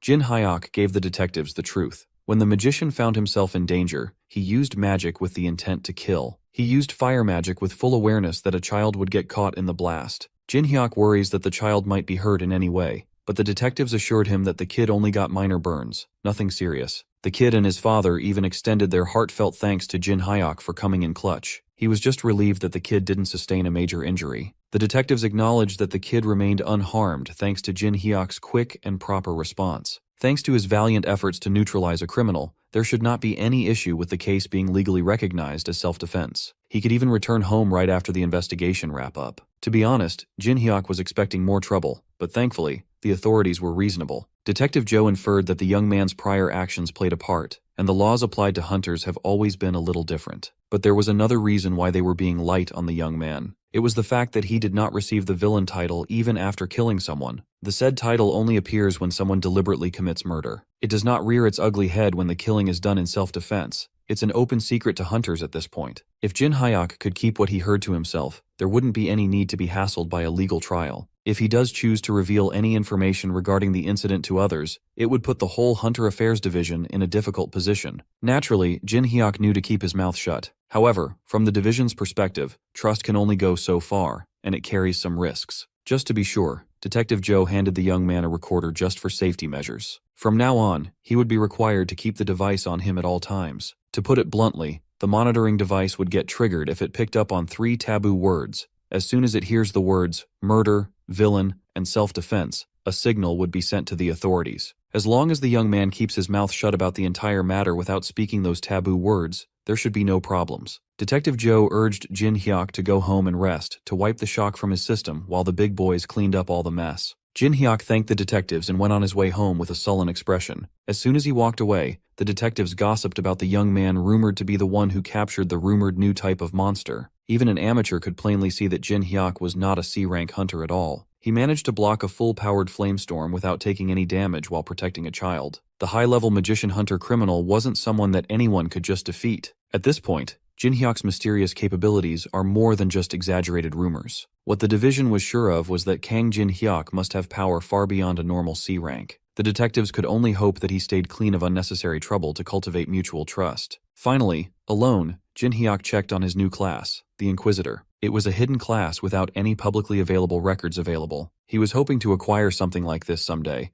but he didn't expect to get it so soon. Rather than drooling over the skill descriptions boringly, he would rather test his new class out through actual combat. He let a goblin get close enough to take a swing against him. He was practicing the skill that replaced his healing capabilities and turned it into something called hard skin. With this specialized skin, damage taken from enemy attacks would be greatly reduced. He also got a new status resistance skill, making him less susceptible to poison, sleep, stun, and many more status effects. Pleased by his haul, Jin Hyuk raised his fist against the goblin in front of him. Now he understands why people use the term transformation. While his existing skill effects remain, they have changed to be more self-focused instead of supportive. He can no longer use the Holy Aura, but he gained access to the Fighting Spirit skill, making his aura more suitable for combat. Going up against goblins with his bare fists just got a whole lot easier. As for his Holy Shield skill, it was replaced by the Defense Charge skill, allowing him to charge forward with unstoppable momentum and impenetrable defense. Mowing down hordes of goblins with just his body was a cakewalk. He basically got a protective skill, a charge that increases defense and resistance to every status effect there is. Turning into an Inquisitor had made him a full-on combat tank. After he finished testing out his new combat prowess, he turned his attention to his other new skills. He gained a discernment skill that quantifies karma, giving him a numerical value of a person's morality. Jin Hyuk took out his smartphone and opened the front camera to see that the number 64 was displayed on top of his head. It's still a mystery how valuable this skill can be. He had no frame of reference to what constitutes high karma, so he wasn't sure if 64 was good or bad. In addition, he got another skill linked to karma value, the judgment skill. Through this new ability, facing an enemy with a high karma value would boost his stats and additional effects. When facing enemies with 200 or more karma, stats increase by 20%, 50% against 300 karma, and 100% against 500 or more karma. In short, he'll get stronger when fighting against bad guys. This fact alone made the Inquisitor's job worthy of the hidden class distinction. Still, a class that openly pushes the host to take down villains is unheard of. After Jinhyok's experiment, he went straight to the forge. In there, the old dwarf just finished infusing his bat with the power of lightning. The bat can hold up to 3 charges of lightning, and it takes half an hour to recharge each charge. Of course, Jinhyok was very pleased with this power-up. He asked the dwarf how to use this new sick feature, and it turned out to be pretty straightforward. The old dwarf had caught a kobold trying to rob his workshop, so he tied the beast in the backyard. It would be the perfect testing dummy. The monster snarled and growled ferociously, but it could not break free from the chains. To shoot the lightning, Jinhyok doesn't even need to cast a spell or anything. He could just use it in the middle of a fight by imagining the attack in his head. The young man focused and kept his eyes on the prize. He took on a batting stance as if he was about to hit a nasty fastball while imagining the power of lightning coursing through the bat. Jinhyok took a deep breath and locked in. With one full swing, he launched a thunderball. It crackled and ripped through the air without resistance. As soon as it hit the kobold, the poor monster yelped in agony as untold volts of electricity wrecked its body. One charge was all it took to burn the monster dog to a crisp. The chains became undone as the kobold's physical body disintegrated into dust. Even its skeleton was burnt to black, showing how fearsome the thunder charge really was. The old dwarf was visibly proud of his outstanding work. Gaining access to a long-range attack would make fighting a lot easier for Jinhyok now. Now that testing was done, Lucia came up to Jinhyok and asked if they could talk for a second. The feisty elf took him to a corner and grabbed the weird pendant hanging around his neck. She confronted him about what he had been doing outside. Lucia had noticed that the young man no longer had any divine power in his body, not to mention the suspicious item he was wearing around his neck. She was just worried that Jinhyok was planning something strange. The young man defended himself, telling her that this was all just a misunderstanding. He gave Lucia and the old dwarf a rundown of what happened outside. He told them how he got involved in an incident that changed his divine power into something else entirely. Moreover, he can't go into specific details due to the odd trinket given to him by the detectives. In the old dwarf's mind, the solution was simple. He could just deal with the device first, so they could hear the whole story. The blacksmith would gladly tinker with the trinket, but Jinhyok would need to run an errand for him first. Old dwarf swore that the errand was nothing big. It would just be a simple favor in exchange for taking care of the device. After rummaging through his sack, he tossed a compass to the young man's hand. Just by looking at the compass, Lucia seemed to have gathered where the old dwarf was sending Jinhyok, and she looked worried. Clueless as to what he was getting into, the young man wondered if he was being sent to a dangerous place. This little errand brought Kang Jinhyok to a treacherous and mountainous path that seemingly defied the laws of physics. Using some basic hiking gear, he rappelled down a seemingly bottomless hole. That old dwarf sent him to such a dangerous place just to mine ores. While the young man was struggling, Lucia was just chilling. She even teased him for having a hard time with the descent. She asserted that he must follow her lead and never deviate or go off on his own if he doesn't want to get in trouble. Lucia flexed her acrobatic skills and jumped off the cliff gracefully. Without relying on the safety of a rope,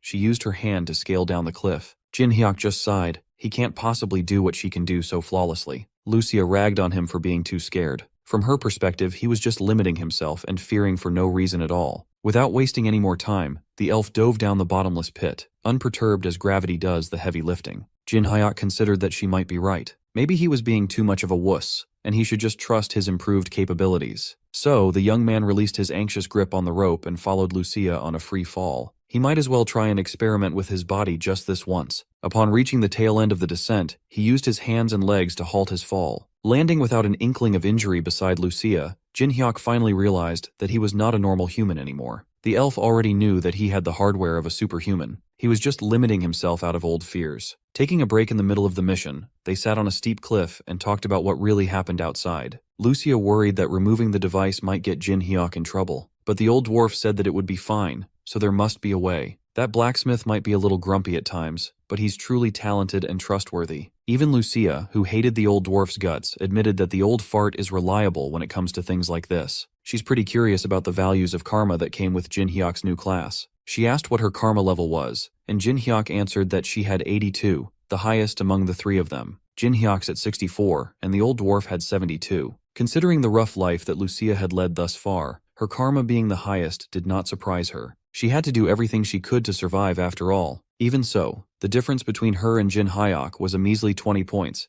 and he only killed one person so far. Lucia, on the other hand, had long since lost count. Come to think of it, in the world she used to live in, there were saints who could distinguish good from evil with just a glance. Jinhyok asserted that he was far from being a saint, and she agreed. She was just saying that the ability to gauge evil exists in other worlds too. Anyway, Lucia wasn't too interested in looking for a mine for that old fart. She was more interested in thoroughly analyzing the young man's new abilities. When asked why she had such a vested interest in Jin Hyuk's abilities, she playfully answered that she just finds him entertaining. Since staying in an abandoned dungeon won't really give them a solid understanding of karma values, Lucia proposed that they go outside to do some experiments. Jin Hyuk feels bad for halting the mission for the old dwarf, but he also wants to understand his new abilities better first and foremost. As Lucia said, staying in a dungeon with just the two of them won't deepen his understanding, so he fished something out of his pockets. Though he felt a bit sorry for the old man, he brought out a return stone to instantly return to a predetermined location he had assigned in the outside world. Upon crushing the stone in his fingers, a dimensional rift opened up right where the two of them were standing. Lucia was taken aback for a moment before being swallowed up by the portal. Surprisingly, doing this increased Jin Hyuk's karma. A few minutes later, the duo found themselves in the middle of the bustling city street. Lucia got herself a drink while Jin Hyuk worried that her camouflage magic wasn't helping detract attention from them. She already told him that she hid her original appearance using magic to blend into the crowd, but the illusion of her wearing human clothes just made them stand out even more. Every person around them cannot take their eyes away from the beautiful woman sitting with Jin Hyuk.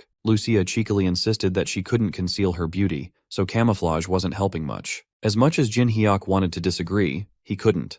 Lucia might be the prettiest woman he had ever seen. Enough with the useless chatter. Lucia wanted to summarize what they know about karma values thus far. Simply put, doing bad things accumulates karma. For example, Jin Hyuk's karma value increased by 1 point due to his failure to keep his promise to the old dwarf. Besides hurting others, karma can increase through other nasty things. On the other hand, if it's consensual harm, like in a self-defense situation, karma values don't go up. They still don't have the baseline of what constitutes high or low karma, but if it's over 200 points, a person is recognized as a villain. Killing someone in the 200 karma value threshold won't get you penalized. It would be considered self-defense instead of murder. The powers that be no longer see them as human. Since even Lucia and the dwarf haven't reached 100 points, you have to be pretty evil to get over 200. Jin Hyuk had been observing people the whole day, and he hadn't even seen an average pedestrian with over 50 points of karma. They're probably wasting their time in a relatively peaceful public place. They need to go to a scummier area to see some real high karma people. Luckily, a place where bad guys gather was easily accessible through the red light district of the city. Lucia was fascinated by the blaring lights in the streets at night. She asked if people weren't afraid of being spotted by monsters or anything like that. Jin Hyuk patiently explained that, unlike in her world, monsters don't wander around Earth normally. As an elf, she found the air of the red light district awful, but at least they had pretty lights. Every world has its own bright sides, after all. As they were walking in the seedy streets, a shady barman approached the two and complimented Lucia's beauty. The man asserted that their bar was having an event, and beautiful ladies could enjoy up to 5 cocktails for free. Lucia simply shoved the man out of the way and continued walking. Before she could get far, Jin Hyuk grabbed her by the shoulder and told her to wait up. The young man insisted that they should stay a while and enjoy those free drinks. The barman lit up and escorted them into the establishment as he swore to give Lucia the best service there is. After walking all day and only seeing normal people with normal karmic values, Jin Hyuk finally found what he was looking for. He finally spotted the barman, a villain scum with 300 karma hanging on top of his head. The duo sat at the bar and enjoyed the liquor served in front of them. The cocktail had a sweet flavor to it, so Lucia liked the drink very much. Meanwhile, the barman was quietly snickering to himself. He just gave those two a poison-laced drink that paralyzes a target with a single drop. Seeing that the fast-acting poison had seemingly taken effect, the barman signaled a group of thugs he had on standby. The thugs aimed to deal with Jin Hyuk first, but as soon as they got close, the young man asked if they were sure about that plan.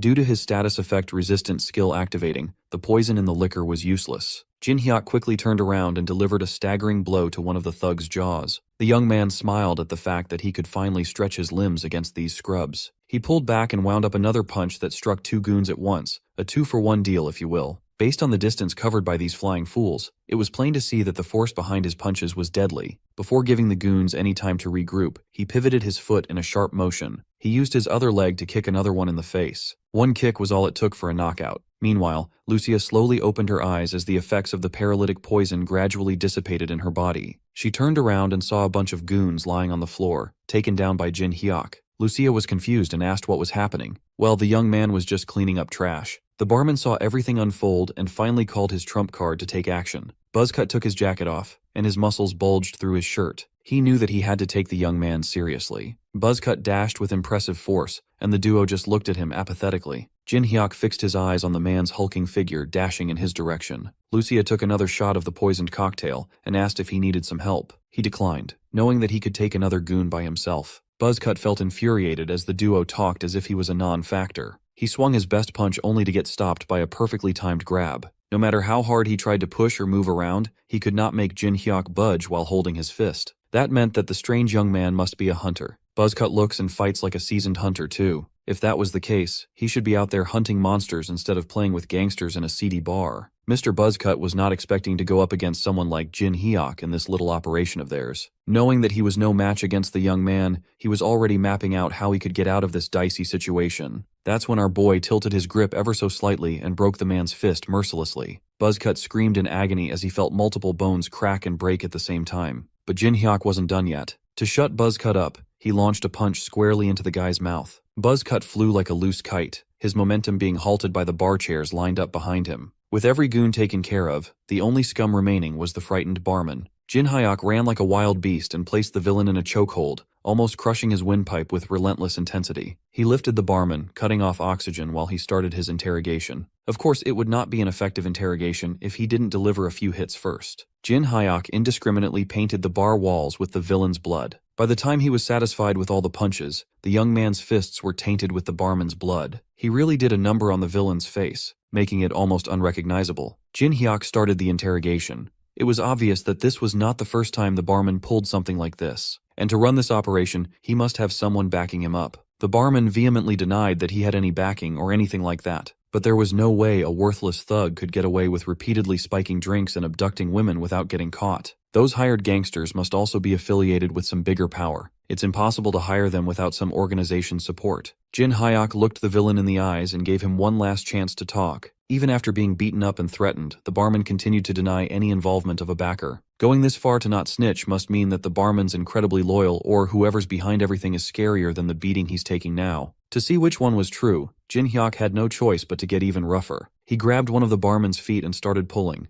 Confused and scared, the villain started squirming around and screaming. Jin Hyuk insisted that he was simply helping the guy find the motivation to talk in any way possible. Barman tried to act tough and asserted that violence wouldn't make him talk, but the young man begged to differ. Before Jin Hyuk could do something more horrific, Lucia interjected and told him to get out of the way and stop with his barbaric and complicated methods. She manifested a mysterious power in her hand and slowly brought it up to the barman's face. The villain went from scared and confused to relaxed and loose, albeit still ugly. As soon as Lucia's mysterious power entered the barman's system, a few seconds of silence passed. Suddenly, his face twisted into demonic insanity, and he started asking the duo if they were sent by an organization called Altron. He crazily insisted that no matter how much crap Altron pulls, it's too late now. Whatever Lucia did to this guy made him a mumbling fool. Well, she just made it easier for the barman to confess. She wasn't expecting him to go insane and spill like crazy, though. The barman continued that Altron was insignificant, because his tyrant guild would massacre every last one of their enemies. Just like that, the duo found the power backing this horrible operation, the Tyrant Guild. It looks like this situation is bigger than Jin Hyuk initially thought. He asked the crazed barman what made him confident that Tyrant would be able to massacre their enemies. The drooling bastard simply answered that they had Alon's elixir. This answer just confused the young man even more. He didn't know what the barman was talking about. A few minutes later, the police arrived to check the incident out while Jin Hyuk and Lucia dipped out of there. The two of them unexpectedly uncovered a massive conspiracy that goes all the way to the top, with a major guild secretly at the helm. Lucia explained that Alon's elixir is a drug that doubles the user's stats, making it requires countless young women as sacrifices. She never thought that a guild from Earth would be capable of creating something so sinister. She could not believe that a bunch of crazy people were actually trying to create the drug. Alon's elixir existed in her world too. They called it the Queen's Tear. One of Lucia's close friends was sacrificed as fertilizer for that elixir when they were younger. Years later, right after she reached platinum rank, Lucia went on a rampage and personally wiped out the organization behind the drug's production. That explains why she had a grim look on her face ever since they left the bar. The question now would be what they're going to do next. Since the barman spilled that the elixir was almost complete, they just needed to wipe the Tyrant Guild out before its completion. At the same bar, right after the police left the scene, a man covered in all black reported what happened to his superiors. He had a mask and glasses that covered half of his face. Based on his own investigation, the incident in the bar wasn't an internal dispute. What's strange was the perpetrators only killed the barman and left. This bizarre method wouldn't be used by another guild or someone on their side. The masked man's next assignment was to find out who interrupted their operation as soon as possible. He was confident that he could deliver the perpetrators with haste. Let's turn our attention to our friends at the Titan Guild. Currently, the top brass is on an overseas business trip. According to the competent secretary Lee Hyena, the results of their Hong Kong trip were excellent. If their first half performance continues to improve like this, they might be able to entertain the idea of recruiting 15% more guild members. The guild was thriving, but Titan Guild leader Seo Sangho was not feeling too well at the moment. He was stressing over the news regarding Alon's elixir. Just as he expected, Lee Hyena had never heard of such a thing. The association has been trying hard to conceal its existence from the world. It would be tough for Lee Hyena to return to Korea at the moment as she still has some guild business overseas to attend to. Since that was the case, Sangho would have to act on his own for now. He tasked Secretary Lee Hyena to issue an urgent order to the entire guild immediately. As of now, the Titan Guild will be declaring a full-on hostile relationship with the Tyrant Guild. A war is upon everyone. Surprised by such a drastic decision, Lee Hyena asked for more information before they thrust the entire guild into the middle of a major conflict. All Sangho said was that failing to prepare now would only lead to even greater chaos in the future. If the information he received turns out to be true, it would be too late once chaos descends. Lee Hyena demanded what kind of information the leader had just received to act this unhinged. Sangho knew as well as anyone that this order was a declaration of war against an entity as big as their guild. He also assured his secretary that the Ultron Guild and even the government would be on their side when the time came. Even so, war carries enormous risks for everyone involved. Lee Hyena suggested that they at least consult their guild executives to make a more cautious and reasonable decision, but Sangho had already made up his mind. His thoughts have never been clearer, and he has no time for nonsense meetings. Just by looking into his eyes, Lee Hyena knew that the leader had already made up his mind on this matter. Sangho's usually the cautious type,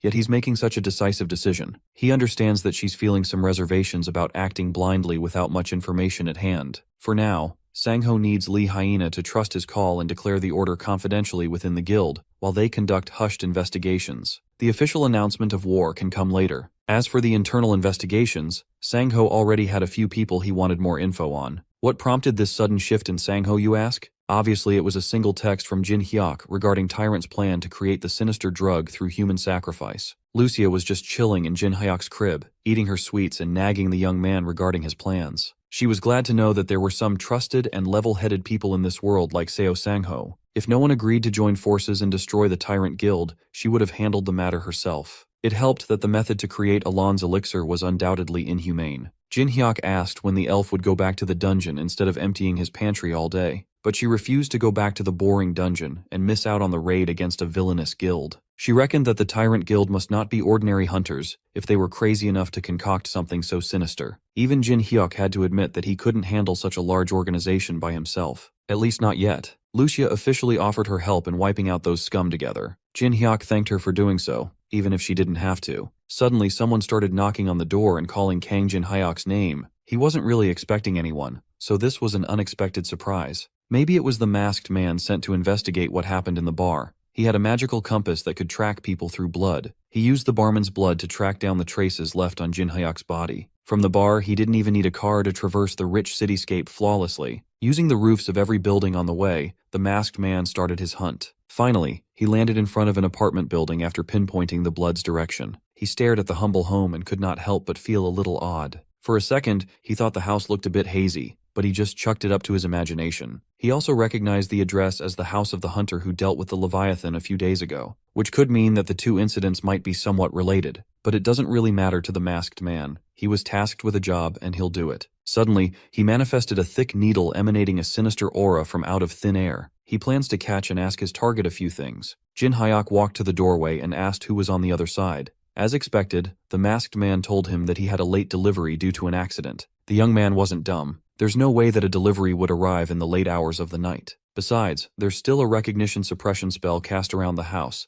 making it virtually impossible to find his home. If someone overcame that powerful spell to come here and pretend to be a delivery person, they must be up to no good. Nevertheless, Jin Hyuk opened his door while maintaining his vigilance as the masked man forced his way inside with the sinister needle in hand. He was expecting some dirty tactics, so it wasn't hard for Jin Hyuk to catch the villain's hand as it aimed for him. He cheekily asked if deliveries come with poison darts as a bonus these days. The masked man was supposed to be the one doing the sneak attack, yet he was the one caught off guard. Lucia chimed in and fired an arrow from her bow while hurriedly telling Jin Hyuk to move aside. The arrow's speed and velocity were unparalleled. It was practically impossible to dodge at such close range as it pierced the villain's body. The force behind the shot sent the masked man flying out of the second floor. He bled profusely as the arrow dug deeper into his flesh and organs. Lucia loaded up another shot and asked Jin Hyuk to step aside as she intended to finish the bastard off. Jin Hyuk waved her off and insisted on handling the problem himself, as the masked man must be looking for him because of what happened in the bar. Lucia warned him that the assailant wasn't ordinary by any means, as he managed to survive one of her arrows. As the masked man tried to dislodge the arrow, he shivered as he wondered just who on earth was that woman who pushed him to such a critical state in one attack. He finally got the tip out, bleeding all over the pavement. Every cell in his body was telling him to retreat for now. By the time Jin Hyuk tried to catch up, the masked man was already doing injured parkour on top of the neighboring roofs. Lucia asked if the young man wanted to give chase, but Jin Hyuk found it too troublesome. The bastard would just come after him again anyway. They could just hash it out at a later time. What's more important was the masked man's karma value. He had over 900 on top of his head. That means he's someone who kills like it's nothing. Jin Hyuk was itching to go up against a real villain, so this worked out perfectly. He was even thinking of using the masked man somehow in some way. The next day came, and Jin Hyuk and Lucia were escorted by a guild car to the mountains. The driver pulled over and pointed out the remote investigation site. They were brought here under guild leader Sangho's personal instructions, but it's no secret that there are still a lot of people in the Titan Guild who aren't fond of Jin Hyuk.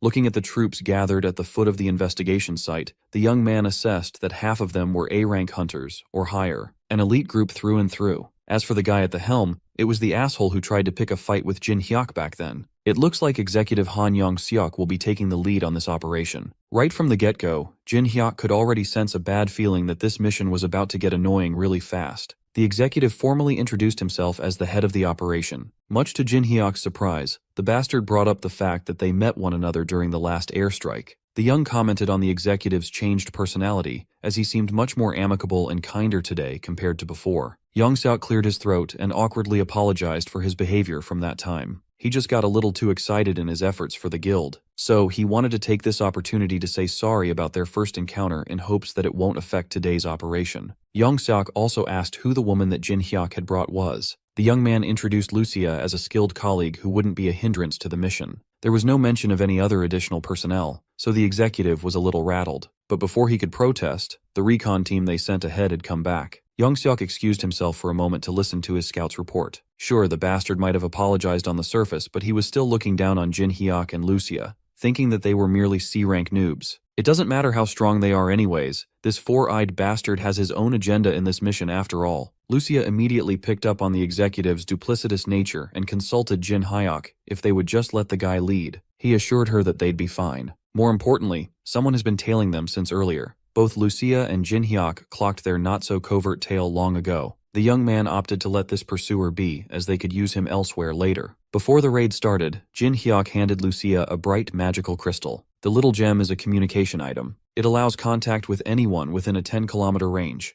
They'll need it later, so it's best to keep it handy. Yong-seok came back with the confirmation of the initial reports. From what they've gathered, it's clear that the Tyrant Guild is involved in human trafficking. As for the plan of attack, the executive actually wanted to ask Jin Hyuk for a favor. After investigating, the recon team found a strong barrier installed around the building. They also believe that there's only one person capable of breaching that barrier without being detected. Yong-seok insisted that there was no one more suitable to sneak through the barrier than Jin Hyuk. The young man freely called him out for essentially requesting a literal death walk behind enemy lines. The executive continued playing the part of an impartial team leader. He even sarcastically claimed that only the man who took down the Leviathan could pull off this stealth mission. Besides, rather than moving with the Titan Guild members, whom he never worked with before, it would be much easier to work on his own. Yong-seok was just putting everything on Jin Hyuk's shoulders. He's blatantly passing on all the risks to one person. They might think that they're getting one up on Jin Hyuk, but this is precisely the situation he was hoping for. So, Jin Hyuk joined a select team of Titan Guild hunters to sneak into the part of the barrier where they could penetrate. The plan is simple. The magic team will create a small breach in the barrier, and Jin Hyuk will have to needle his way in. They reached the eastern facade of the facility and sped up.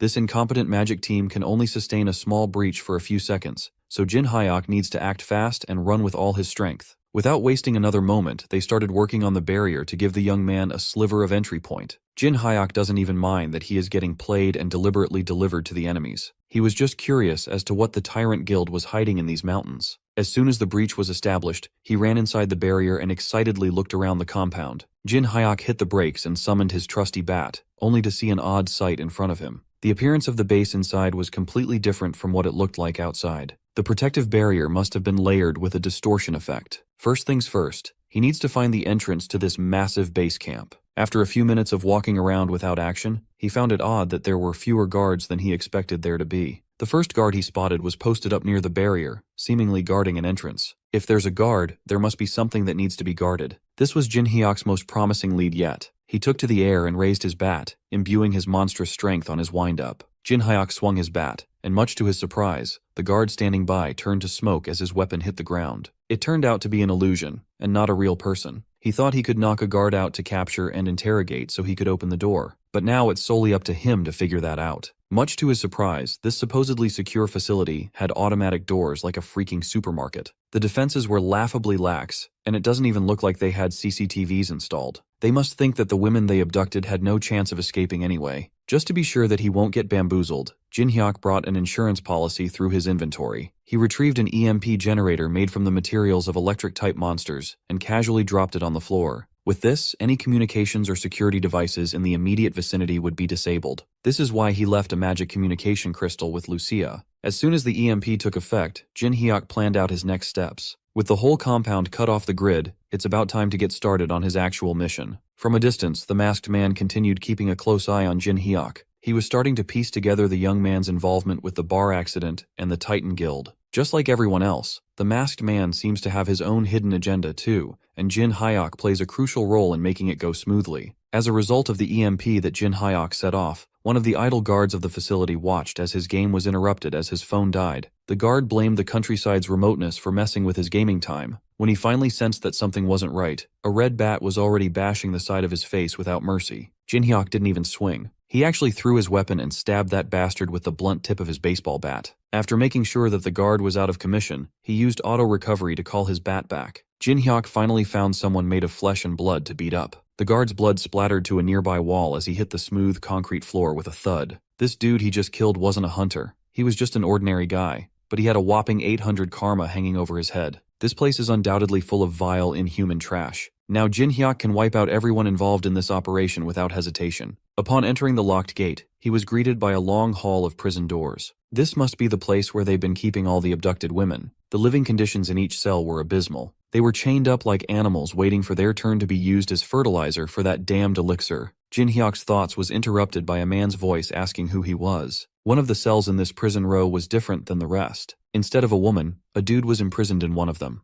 Jin Hyuk also recognized the uniform that the man was wearing. The uniform of the Tyrant Guild itself. Mr. Prisoner warned the young man to run away before it was too late, as everyone in this facility had already gone insane. Outside, the scummy team leader looked at his watch and timed Jin Hyuk's infiltration. It's been a while since the young man went in, and things are still quiet. Maybe it's time for the main force to move too. Young-sok ordered his men to push and go on standby near the facility, ready to go in if anything unusual happened. As soon as he gave the go signal, the Titans rushed forward like a flock of flies with their black jackets. Lucia just stood there, unmoving and nonchalant. Young-sok can't figure out what her deal was. Finally, the four-eyed bastard joined his men to stand by while Jin Hyuk did all the work inside. Lucia wonders if it's time for her to do her part too. Before the mission started, Jin Hyuk swore to deal with the situation inside the building on his lonesome. Her job would be to keep a close watch on the Titans outside. They still don't know what Hang Young-suk might try to pull, so Lucia has to be vigilant. The young man warned her not to get too involved, but that's never been her style. Back inside the facility, Mr. Prisoner introduced himself as Young Dae-yoon. Jin Hyuk asked the dude why a Tyrant Guild member like him would be in such a sorry state. Dae-yoon confessed that he was imprisoned for trying to kill Elan herself. Right now, they're just keeping him alive for his expertise in illusion skills. That distortion effect on the protective barrier and the fake guard must be his doing.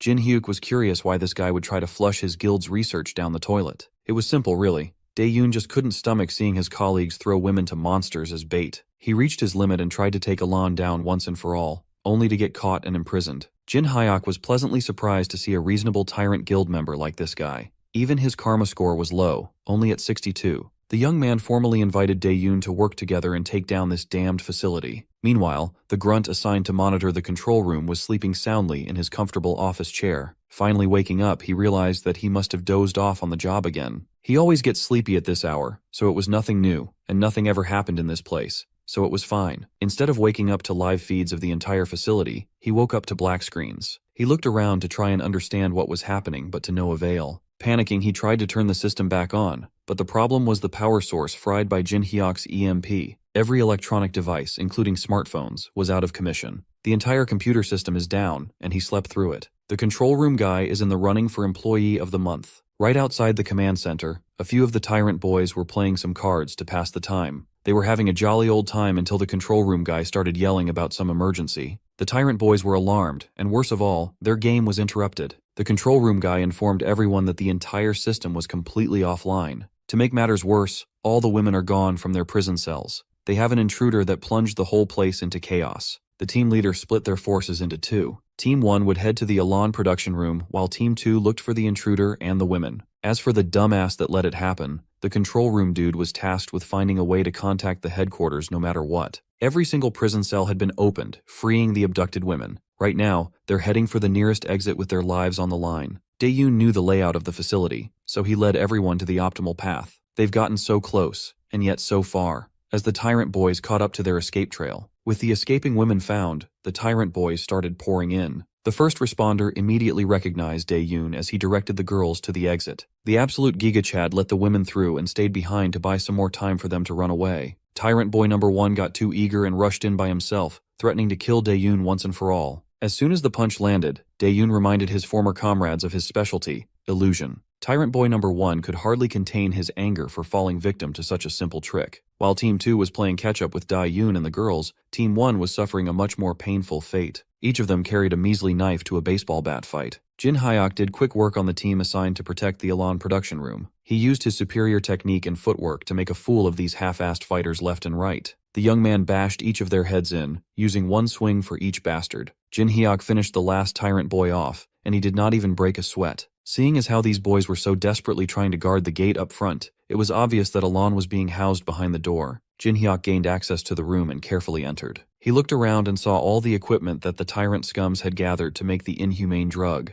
They've gone as far as hiding a gargantuan lab underground for security. Human-sized test tubes littered the lab, each one containing women that the tyrant guild had abducted. Seeing the scale of their evil operation firsthand was even more disgusting than Jin Hyuk imagined. In the middle of the lab was a monster encased in protective glass. It must be Elan, the source of all this grief and evil. Jin Hyuk gripped his bat tightly. The monster doesn't seem to be reacting to his presence. It's entirely possible that it was sleeping. With a smile on his face, the young man called onto the lightning dwelling inside his weapon and took on a batting stance. If everything works out, he could finish this thing once and for all. But that would be too easy. Elan must have sensed danger and woke up. She broke through the protective glass and sent her tentacles hurtling forward ferociously. Jin Hyuk had to move and dodge on the fly as the fast-moving tentacles aimed at his vital points. His lightning attack had to be cancelled. He observed the movements of the tentacles, and his fear grew. With how heavy and fast those things attacked, if he got hit in the wrong spot, he would be done for. For now, all he can do is go on the defensive while waiting and hoping for an opening to strike. Jin Hyuk forced himself to lock in. He must remain calm if he wants to stay in one piece. For those of you hoping for a cute tentacle girl, we won't be getting that today. Elan looked like a crackhead with tentacles. Finally, the crackhead beast broke free of her glass encasement, sending thousands of sharp shards flying everywhere. It's starting to look like our boy is totally outclassed this time around. Jin Hyuk activates hard skin, giving himself extra protection. He quickly dodges an attack and pushes forward, determined to end the fight. However, a powerful attack nearly breaks him, making him realize how strong his opponent is. Afterwards, he steadies himself and prepares for another move. His enemy is not going down easily, so he must fight even harder. With renewed focus, Jin Hyuk delivers a final attack, determined to end the fight against the monster that devours people. He barely manages to take care of it. As he looks around, he notices a strange item, Al Raune's magic stone.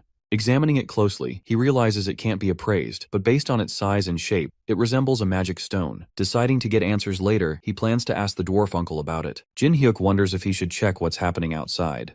He reaches out to Lucia, asking if she can hear him clearly and how things are going on her side.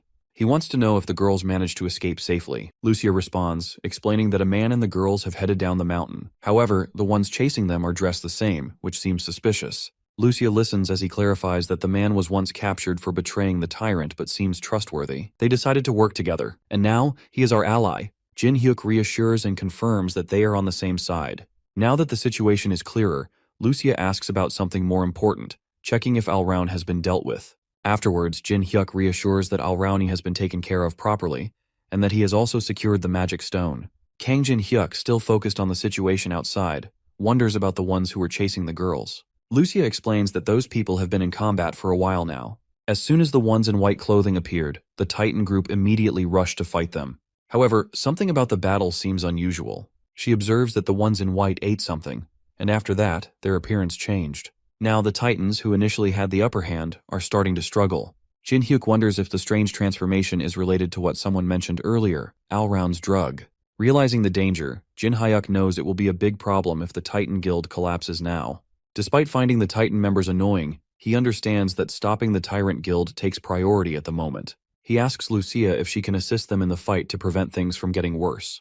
Lucia understands the plan and agrees to take care of the white-clad enemies. She reassures Jin-hyuk that he can count on her, but in return, she demands a large supply of sweets as a reward. Meanwhile, Jin-hyuk senses that everything on Lucia's side is falling into place. Confident that the battle is nearly over, he calls out to someone hiding nearby, referring to them as Mr. Delivery Man.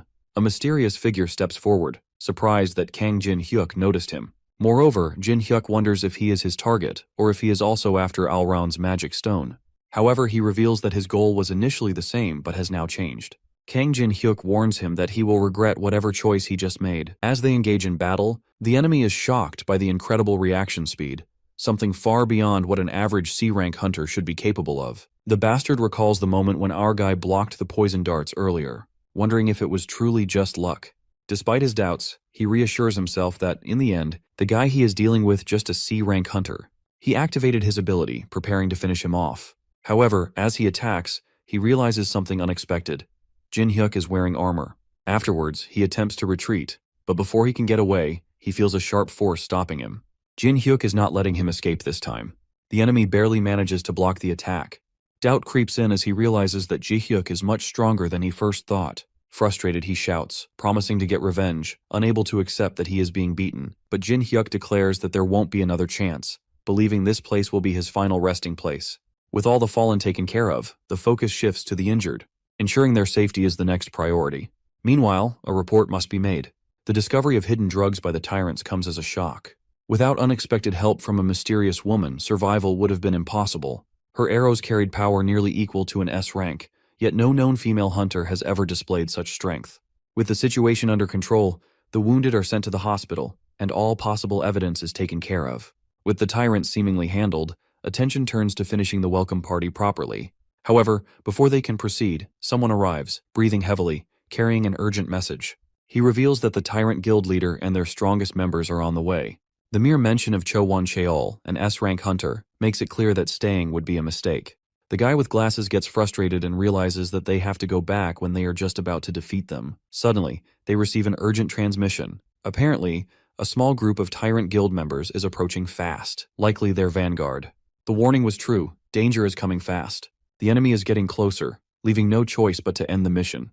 Afterwards, the decision is made quickly that everyone must leave immediately, making sure to escape without delay. One person chooses to stay behind, knowing that disappearing could create suspicion. Staying will help in making an alibi and shifting the blame elsewhere. A false report will be given to make it seem like someone else is responsible. Preventing a direct conflict between the Titan and Tyrant guilds is the main goal. After thinking it through, they decide to put all the blame on Hunter Kang Jin-hyuk, who is still inside. This explanation seems like the best way to cover their tracks and leave without being noticed. Doubts arise about trusting the traitor, as fooling the Tyrant Guild won't be easy. However, the real goal isn't deception, but buying enough time. That time will be used to prepare for a war. Once the truth is revealed, justification will be on their side. This moment is the perfect chance to attack and completely eliminate the enemy. Afterwards, Lucia questions if the person standing there is the one Kang Jin-hyuk mentioned. There is no time to waste. Kang Jin-hyuk is waiting inside. Everything is progressing more smoothly than expected. As they arrive at their destination, our boy promptly updates his fellows regarding latest reports, confirming that he has taken care of the pursuer. When asked about the current situation, he explains that Alrauni is dead. However, there is another issue that needs to be handled. He requests help in making it appear as though the body before them had died in battle against Alraun. The real reason behind this plan soon becomes clear. A document is handed over, urging a closer look. As the contents are read, shock spreads. The names listed belong to recent victims of a series of brutal murders. If the information is accurate, then the implications are terrifying. The infamous Great Guild Killer has always been targeting large guilds. This presents an opportunity that if the blame is placed on him, no one will suspect anything else. Kang Jin-hyuk shares his plan, asking Jung Dae-yoon if he can make it happen. Jung Dae-yoon agrees, recognizing that the idea is great. Lucia, still unsure of the full picture, seeks reassurance that this plan won't bring unintended consequences. Afterwards, Kang Jin-hyuk assures them that everything is under control. With the decision made, the next priority is to leave the area quickly. The Tyrant Guild's main forces are expected to arrive soon, but not everything is as it seems. Half of what was said about their arrival was true. Moreover, the forces are on their way, but they won't reach the location for at least 2 more hours. The group they saw earlier was nothing more than an illusion. Jung Dae-yoon praises and thanks Jin-hyuk for the rescue efforts that saved so many. However, there is no need for thanks. The real battle is only beginning. Moreover, the Tyrant Guild has suffered a serious setback, and when word spreads, other guilds won't stay silent. Afterwards, Jin-hyuk is looking forward to seeing how the Tyrant Guild crumbles. The Tyrant Guild's downfall seems closer than ever. Their hidden crimes are far worse than expected, making it necessary to involve higher authorities. To prevent getting directly caught up in a guild war, the information must be sent anonymously to the Hunter Association, the police, the government, and the media. Some worry that revealing everything will only benefit other guilds, but protecting innocent people matters more than gaining a short-term advantage. Soon, the shocking truth spreads everywhere. A powerful hunter guild has been secretly raising monsters and using humans as food. The public is horrified, and officials declare it a serious crime, promising a full investigation. Major guilds step forward, offering their full cooperation in uncovering the extent of these crimes. However, Tyrant Guild refuses to cooperate even a bit in this investigation. We then cuts to young Seok, losing his bananas after watching everything going viral. As if on cue, the Titan Guildmaster Seo Sang-ho contacts him, and the Bleachhead starts berating the Titan Guildmaster for leaking all this info for the public to see. The frustration is evident because after all their efforts, another guild is being treated as the hero for exposing the truth. Keeping the information hidden would have allowed the Tyrant Guild to retaliate before anyone could unite against them.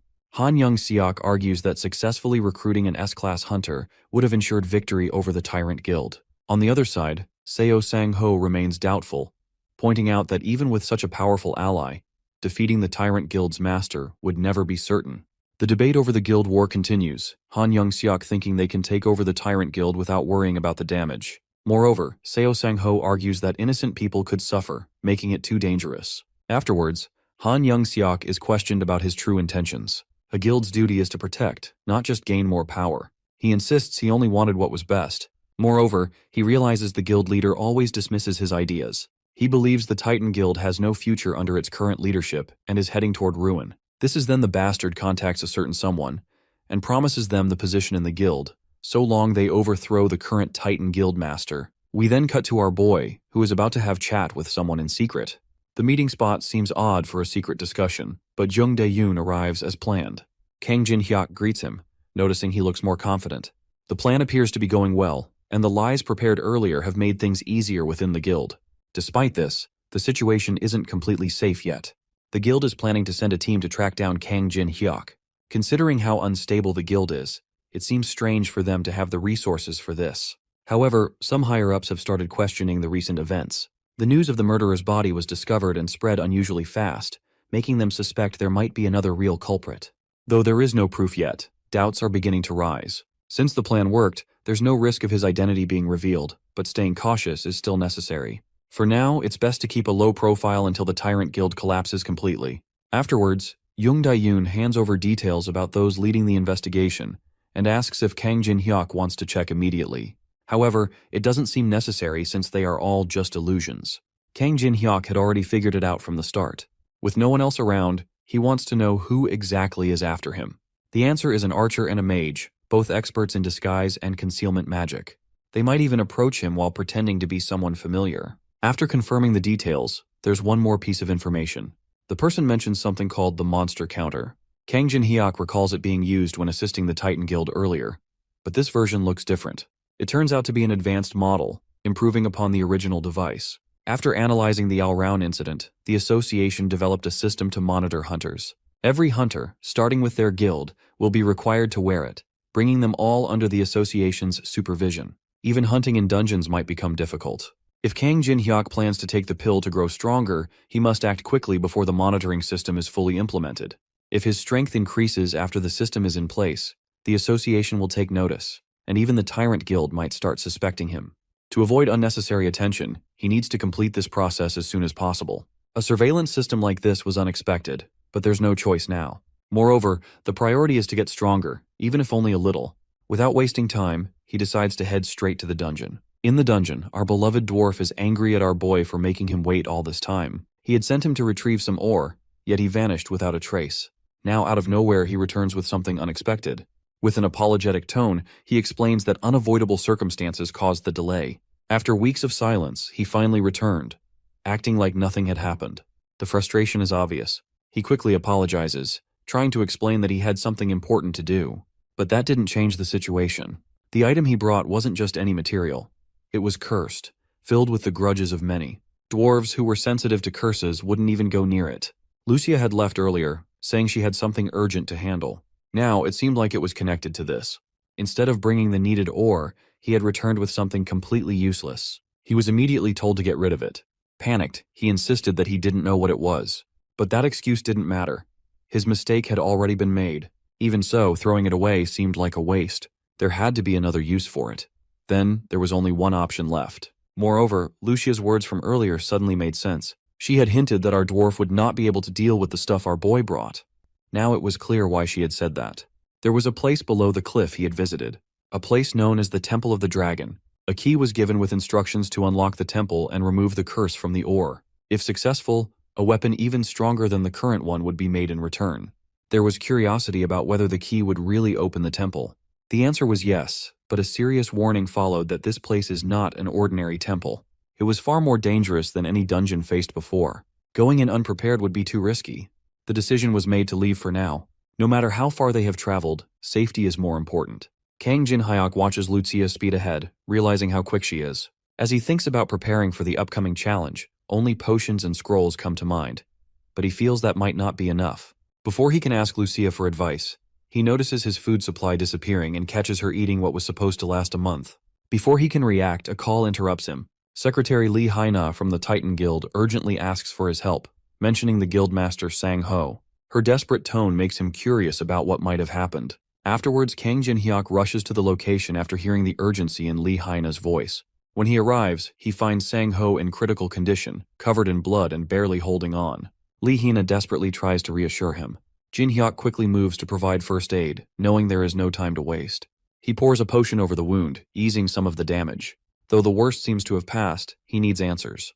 Looking at the injured man and the shaken secretary, he wonders what exactly happened to lead to this brutal attack. Sang-ho struggles to speak. He explains that it was a trap set by his own guild members. After returning home, he attended a guild event, expecting a normal gathering. However, something felt off when he noticed only Han Young-seok's faction was present. Before he could react, it was too late. The drinks had been poisoned. His body weakened rapidly, but he pushed through, fighting with everything he had to escape. Even with all his strength, he barely made it out alive, collapsing from his injuries. Jin-hyuk listens carefully. Even with poison in his system, ordinary guild members shouldn't have been strong enough to overpower Sang-ho. He wonders what else might have happened. Before he can ask, Sang-ho trembles in pain. Moreover, Sang-ho's condition worsens as the wounds that were healed by the potion start reopening. The poison from the party must be much stronger than expected.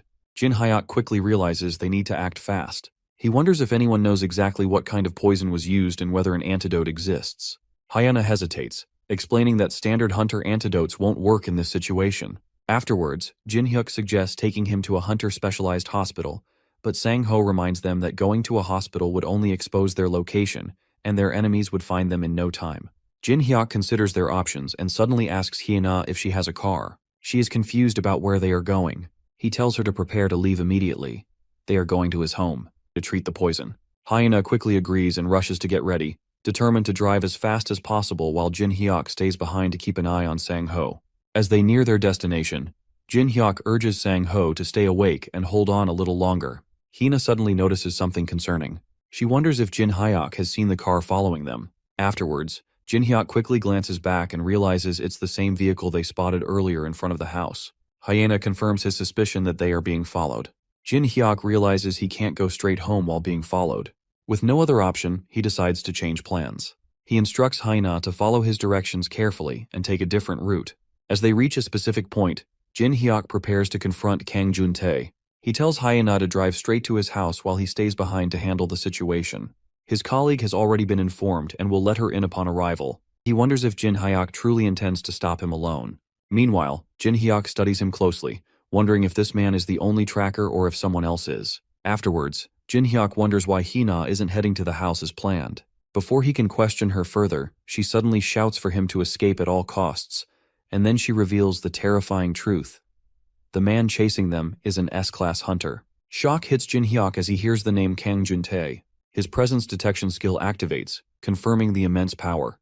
The force of Kang Juntae's aura spreads across the area, making it clear that this is no ordinary opponent. Jin Hyuk struggles to hold his ground.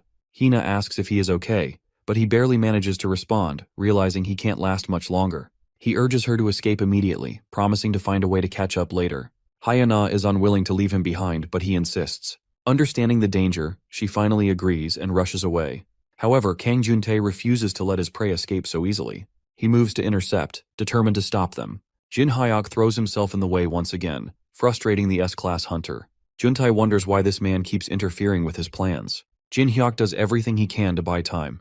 Hyuna is now a safe distance away, hoping that Jin Hyuk will survive and return alive. Moreover, Jin Hyuk realizes the intensity of the situation. Kang Juntae, clearly annoyed, wonders why someone like Jin Hyuk is interfering and warns him to step aside if he values his life, claiming he is too busy to deal with distractions. Jin Hyuk refuses to back down. He wonders if Juntae truly believes he would just run away in fear. Before Jin Hyuk can react, Juntae moves with speed.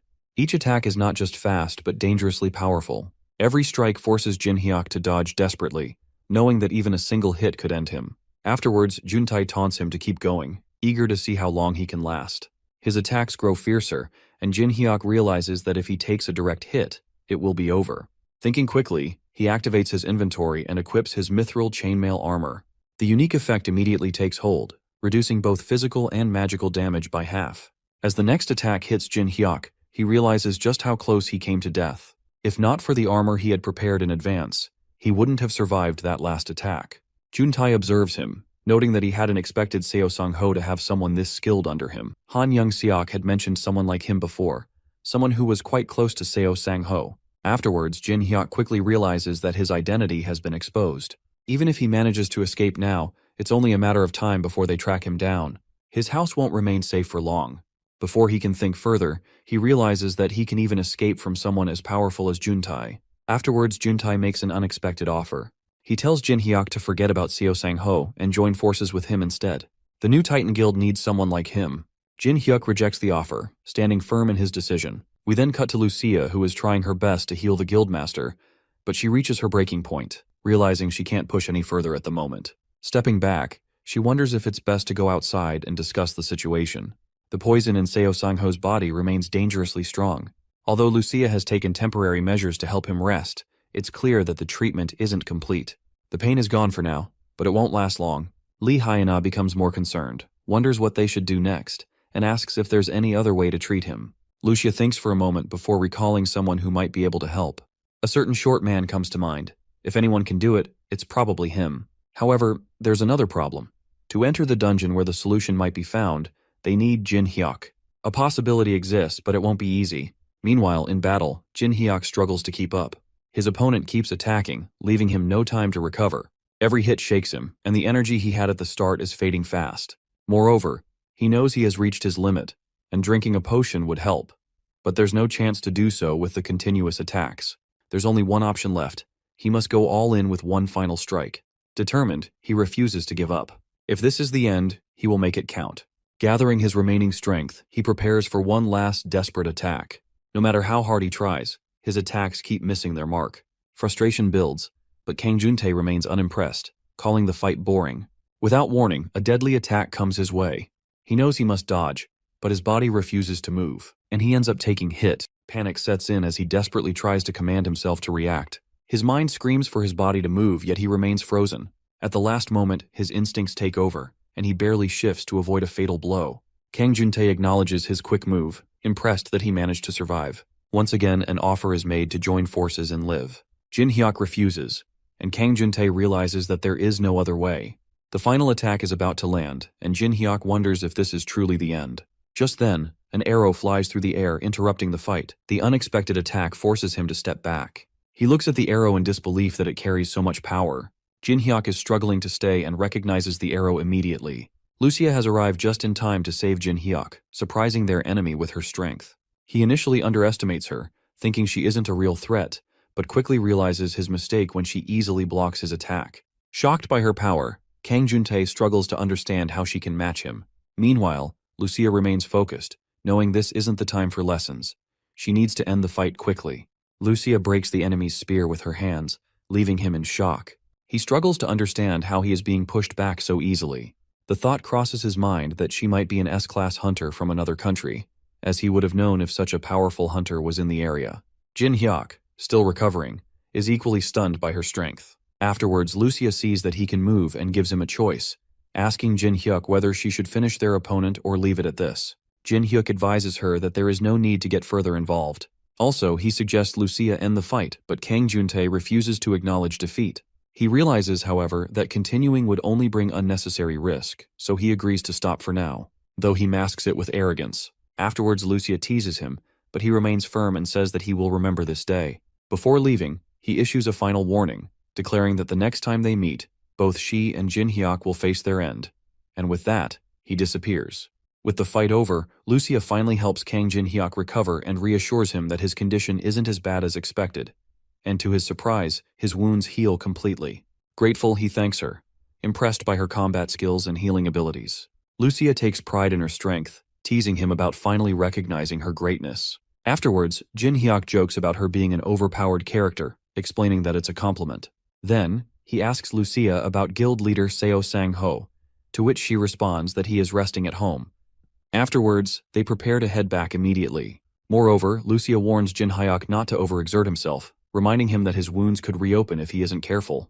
With his identity exposed, Kang Jin Hyuk knows that danger comes at any moment. He insists that they need to act quickly, but their priority remains saving Seo Sang-ho. Arriving at their destination, Uncle is frustrated, pointing out that Jin Hyuk failed to bring the ore needed for purification.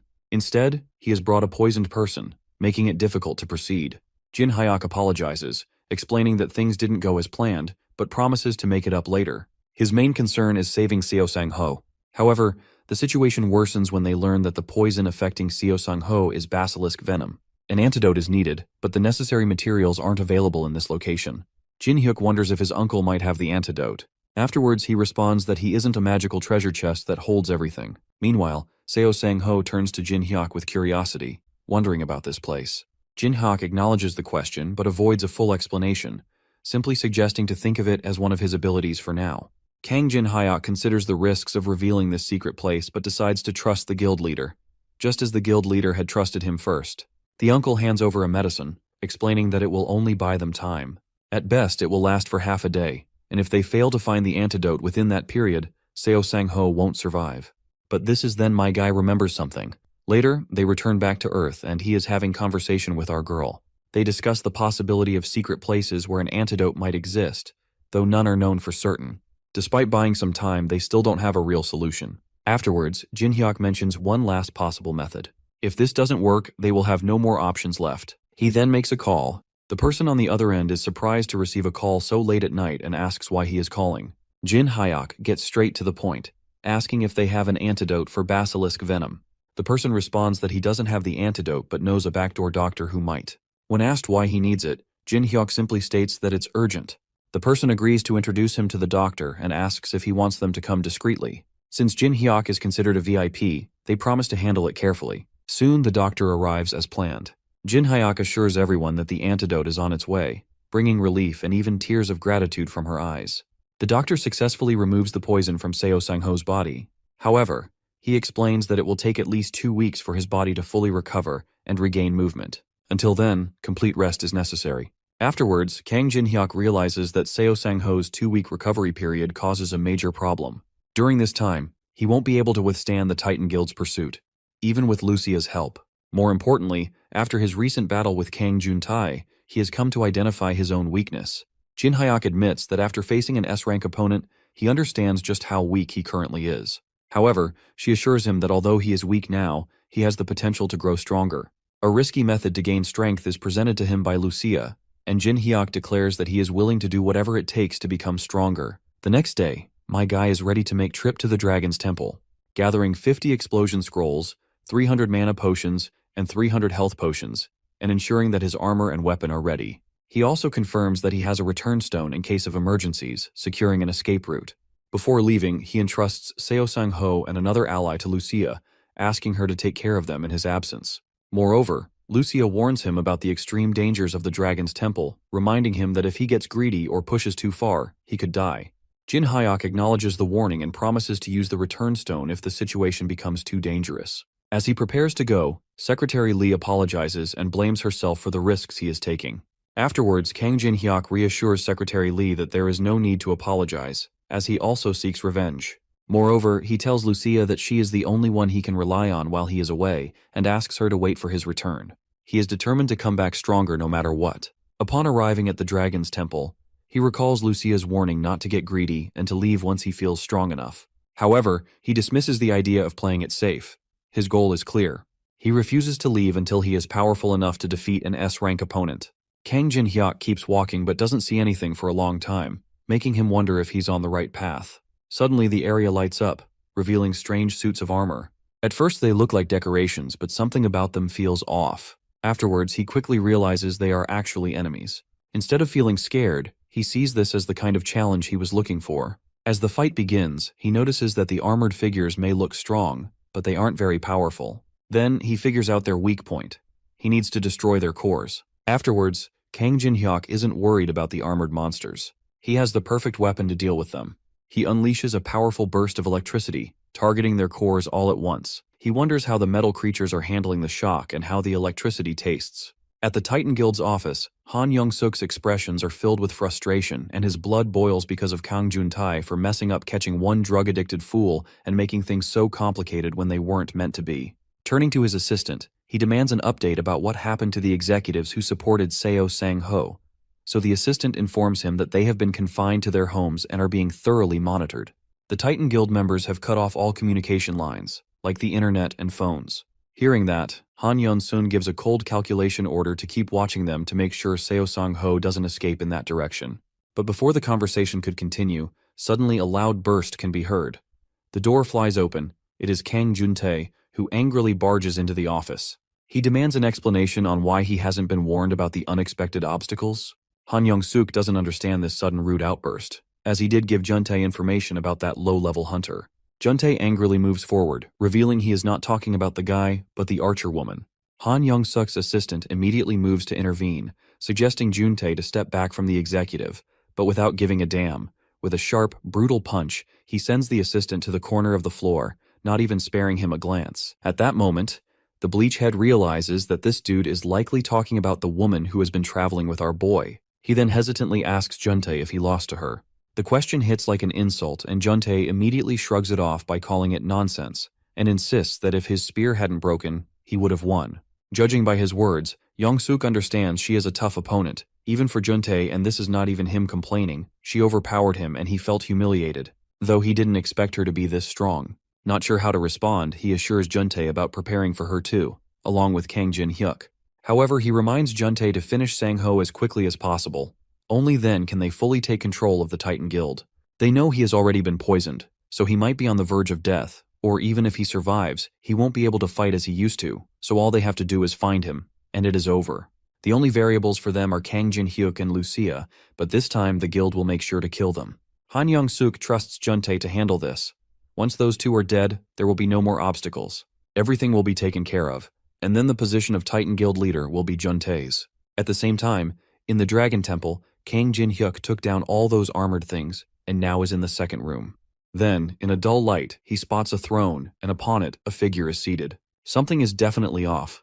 Their karma level is at 0. The old man sitting on the throne is excited to see a new challenger after so long. Kang Jin-hyuk respectfully asks about him, and confronts the man that he knows this man is not someone ordinary. This makes the old man intrigued to know if this assumption is because he has 0 karma, which makes Jin-hyuk wonder how he knows it. But instead of simply answering the question, the old man questions Jin-hyuk's intentions of coming there and guesses if that cursed and resentful thing he carries isn't why he came all this way. Well, our boy is stunned that this bastard is talking as if he knows everything already. But when the old man steps forward to stand face to face, Jin-hyuk extends his hand, shows him a stone, and informs him that he came there to purify it. The old man recognizes that it is grown by devouring people. It carries a considerable amount of grudges, though he doesn't find it a difficult task. With a wave of his hand, the old man casts a spell, causing energy streams to come out of it, and in a minute he purifies it. Even the color of the stone changes, and that ominous aura seems to be gone too. Jin Hyuk's face makes it evident how impressed and surprised he is. Therefore he thanks him. The old man advises him to save this gratitude for when his true purpose here is complete. Jin Hyuk doesn't seem to understand, and when he looks into the old man's eyes, it seems like he has been transported to somewhere else, while the old man informs him that the trial has already begun. He warns him to not let his guard down and give it his all, otherwise he will lose his life. Jin Hyuk is then transported to a dark place, realizing this is the true trial of the dragon's temple. He senses someone approaching him, as footsteps can be heard. The same armored figure from before appeared, but something is different. His surroundings glow, and he wonders if he has been transported to a new space. Out of curiosity, he questions the armored man. Is this his opponent? Would there be more to come? Was this merely a warm-up and the real one will show up later? The armored guy doesn't show a single interest in Jin Hyuk's speculations, and to Jin Hyuk's surprise, he suggests Kang Jin-juk to prepare himself, informing him the trial has begun. Jin Hyuk realizes this armored man is different from others as he can talk, but the armored man moves swiftly towards him, reminding him this is his only warning. The scene shifts to our boy's neighborhood. A number of guys are moving from roof to roof with a blinding speed in futuristic black masks and hoods. One of the hooded guys apologizes to his companions for not being able to find the house of Kang Jin-hyuk from any side, though they definitely searched the address. But there was nothing there. The other hooded guy is tense, as if they don't find that guy, they are all finished. Kang Jung-ae won't spare them, so they have to find that guy no matter what it takes. He instructs them to destroy every single house visible in this area. That way, they will probably stumble upon Kang Jin-hyuk's house maybe. Before they could work according to the plan, one of the hooded guys collapsed on the ground, blood coating the entire surface. The other two guys take time to realize what has happened, but they barely have any time to run for their lives or call for backup. And eventually they also get attacked by none other than Lucia. With the danger eliminated for the time being, she gets back home. Secretary Lee Hyana questions Lucia if everything is okay out there, as she suddenly went out. Lucia calmly informs Lee Hyana that the Titan Guild's tracking team came by. This freaks her out, and tension fills across her face. They must be convinced of it by now that this is the only place both the Titan Guild's master and his secretary could possibly be. In advance, Lucia apologizes to Haina. If they come in full force, she won't be able to stop them alone, and urges Haina to hope Kang Jin-hyuk gets stronger and comes back soon. At this moment, he is the only one who can change their situation. On the other hand, Kang Jin-hyuk is struggling as the armored man launches forward. The boys stand there, frozen in shock, though the armored man slices his throat. Panic is evident on Kang Jin-hyuk's face as he grabs his neck, thinking it has been sliced, but he is transported to the same temple from before, without being harmed a little. He examines his neck in shock, but a laughter pulls his attention. It is the same old man who explains the place where he died is a sort of virtual space, so even if he dies there, he won't die for real. That is why he doesn't have to worry. Kang Jin-hyuk tries to focus. He recognizes that voice, and as he turns he sees the door being closed but confirms his suspicion that it is the same old man as before. The old man reveals that Jin Hyun is still very weak. The Dragon Temple is a place to make him strong, but it is also a place of trial. He had warned Jin Hyuk before to never let his guard down. Strength wasn't just about power, it was about resilience, so he should grow stronger and try again. Although Jin Hyuk is not in the mood to be lectured, as this time isn't for such casual advice. If their hideout gets discovered now, Seo Sang-ho and Lee Hyana will be killed, and if Juntae shows up, he won't be able to defeat him, so he needs to get stronger now. But there is a barrier between the old man and him because of the closed door. He begs him to open the door and accepts his mistake but assures him to not let his guard down again. He explains if he doesn't get stronger immediately, it is all meaningless. The old man knows. Him rushing back in, he'd only experience death again. However, Jin Hyuk is firm. He will only know if he tries, so he keeps insisting on him. The old man finds him pretty desperate even after experiencing the sensation of death. He is not giving up, but Jin Hyuk tells him if he was afraid of dying, he wouldn't have started this in the first place. The old man finds his spirit amusing, so he grants him an exception to re-challenge the trial. Pressing forward, he is transported to virtual space again. The armored guy praises him for coming back even after experiencing death. Jin Hyuk reveals that he was careless before, but this time it won't end as hollowly as it did earlier. The armored guy laughs and then jumps high to attack him with his giant weapon, though this time Jin Hyuk blocks it with his enchanted bat, but this guy has phenomenal skill. Just holding on is overwhelming. The armored guy realizes that his opponent has come to his senses this time. While Jin Hyuk struggles to hold on, he needs to focus the aura in his legs. Somehow he needs to knock it away and create distance. Summoning his aura, he focused it into his legs. If he could create an opening, even for a second, he might stand a chance. Using every ounce of his strength, he pushed the armored warrior back. The force of the recoil nearly knocked him off balance, but he managed to stay upright. A direct confrontation wouldn't work. He had to strike and retreat, searching for the perfect opportunity. Jin Hyuk lunges forward, leaping higher into the air to attack the guy, which impresses him as he handles the aura. But he only has aura in his lower body, leaving his upper body exposed, so the armored guy deflects the attack. It is like he knows or can read his thoughts. The armored guy huffs, also acknowledges Jin's spirit, but if this was all he had then, there is no need to prolong the fight and Jin Hyuk should just die. The armored guy then attacks Jin Hyuk again, but to his surprise, he blocks it, which the armored guy wasn't expecting. Jin Hyuk clarifies to him that he won't die this easily. He wasn't sure earlier, so he tested it out, and as expected, the armored guy predicts where to attack by observing the aura. Hearing this, the armor guy laughs, calling him talented but assuring him of not changing the outcome no matter what happens. As much as it pains Jin Hyuk, deep down he knows the armored guy is right. If he keeps using his aura like this, he will only use the opponent's tricks again. In that case, he needs to fight differently. He opens the inventory, drinks a mana potion, and decides to surround his entire body with aura so the opponent can't predict his moves. Before he could finish the whole potion, the opponent attacks him again, but because of his present-mindedness, in time, Jin Hyuk is able to dodge the attack. The armored guy has noticed him enveloping his whole body in aura, questioning if it was that drug from earlier that boosted his aura and mocks him for obtaining power from such a substance, which can never be called his. Jin Hyuk doesn't care whose power it is, as long as it helps him win. Wielding the enchanted bat, he moves swiftly, dodging attacks and counterattacking with force. The armored guy launches heavy attacks from all directions. Despite that, Jin Hyuk isn't giving up. The armored guy is now finding him somewhat formidable, though Jin Hyuk guarantees that he is more than that. Both of them struggle for dominance. Sparks and shock waves burst when their weapons collide, and the fight is pushing both sides to their limits. The armored guy praises Jin Hyuk for holding out well, but that is exactly when Jin jumps unexpectedly, warning the armored guy that it might sting a bit and attacking his opponent. Meanwhile, Hyung-il and Lee Jun-chul are driving past Jin Hyuk's residential area and notice a number of guys from the Titan Guild desperately searching for Seo Sang-ho right now. Hyung-il suggests drawing attention would only cause trouble, though Lee Jun-chul advises him to not act recklessly and arouse suspicion. He then asks him to wait a moment and just watch, as he has got a plan. Unexpectedly, he pulls out his phone and calls Seo Sang-ho's secretary, Lee Hyuna, to ask if she has heard anything about him from Hunter Jin Hyuk. She recalls he is the one who introduced our boy to the doctor. Jun-chul then inquires about Sang-ho, so she reassures him that Sang-ho is receiving good treatment and is safe. Staying calm, he informs her that he is near our boy's home right now and notices that Titan Guild members are swarming the area, which means that the guild master is there. If this keeps up by the time guild leader Sang-ho recovers, they will have to face a Titan Guild blockade right outside his house. To resolve the issue, Jun-chul suggests meeting in person to discuss a solution. Back at the Dragon's Temple, the armored guy is shockingly perfectly fine even after taking that powerful, mind-blowing hit. The opponent mocks him for standing there dumbfounded and provokes him to bring it out now if there is anything left. Jin Hyuk doesn't believe that even lightning didn't work, so he admits that he has nothing else hidden, so they should gamble everything on this fight to death. The opponent assures him about playing along and giving him a proper massive strike. He then exudes an aura of power. Meanwhile, Jin Hyuk grips his bat tightly, though he notices divine energy radiating from his opponent and mockingly calls him a paladin. The armored guy proudly reveals he is not a paladin, but something close to that, and then confirms to Jin Hyuk if he is ready.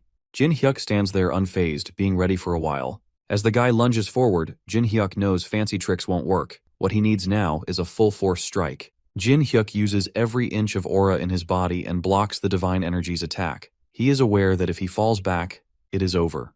The armored man understands. This is different from before. Jin is focusing all the aura into one point to amplify its power, truly betting everything on this one strike.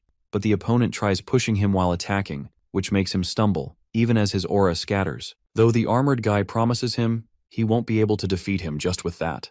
The battle has finally reached its peak. The armored guy lunges forward, their weapons clash. Jin Hyuk is struggling with the overwhelming force pressing down on him, but despite his determination to not give up, he is pushed back on the ground.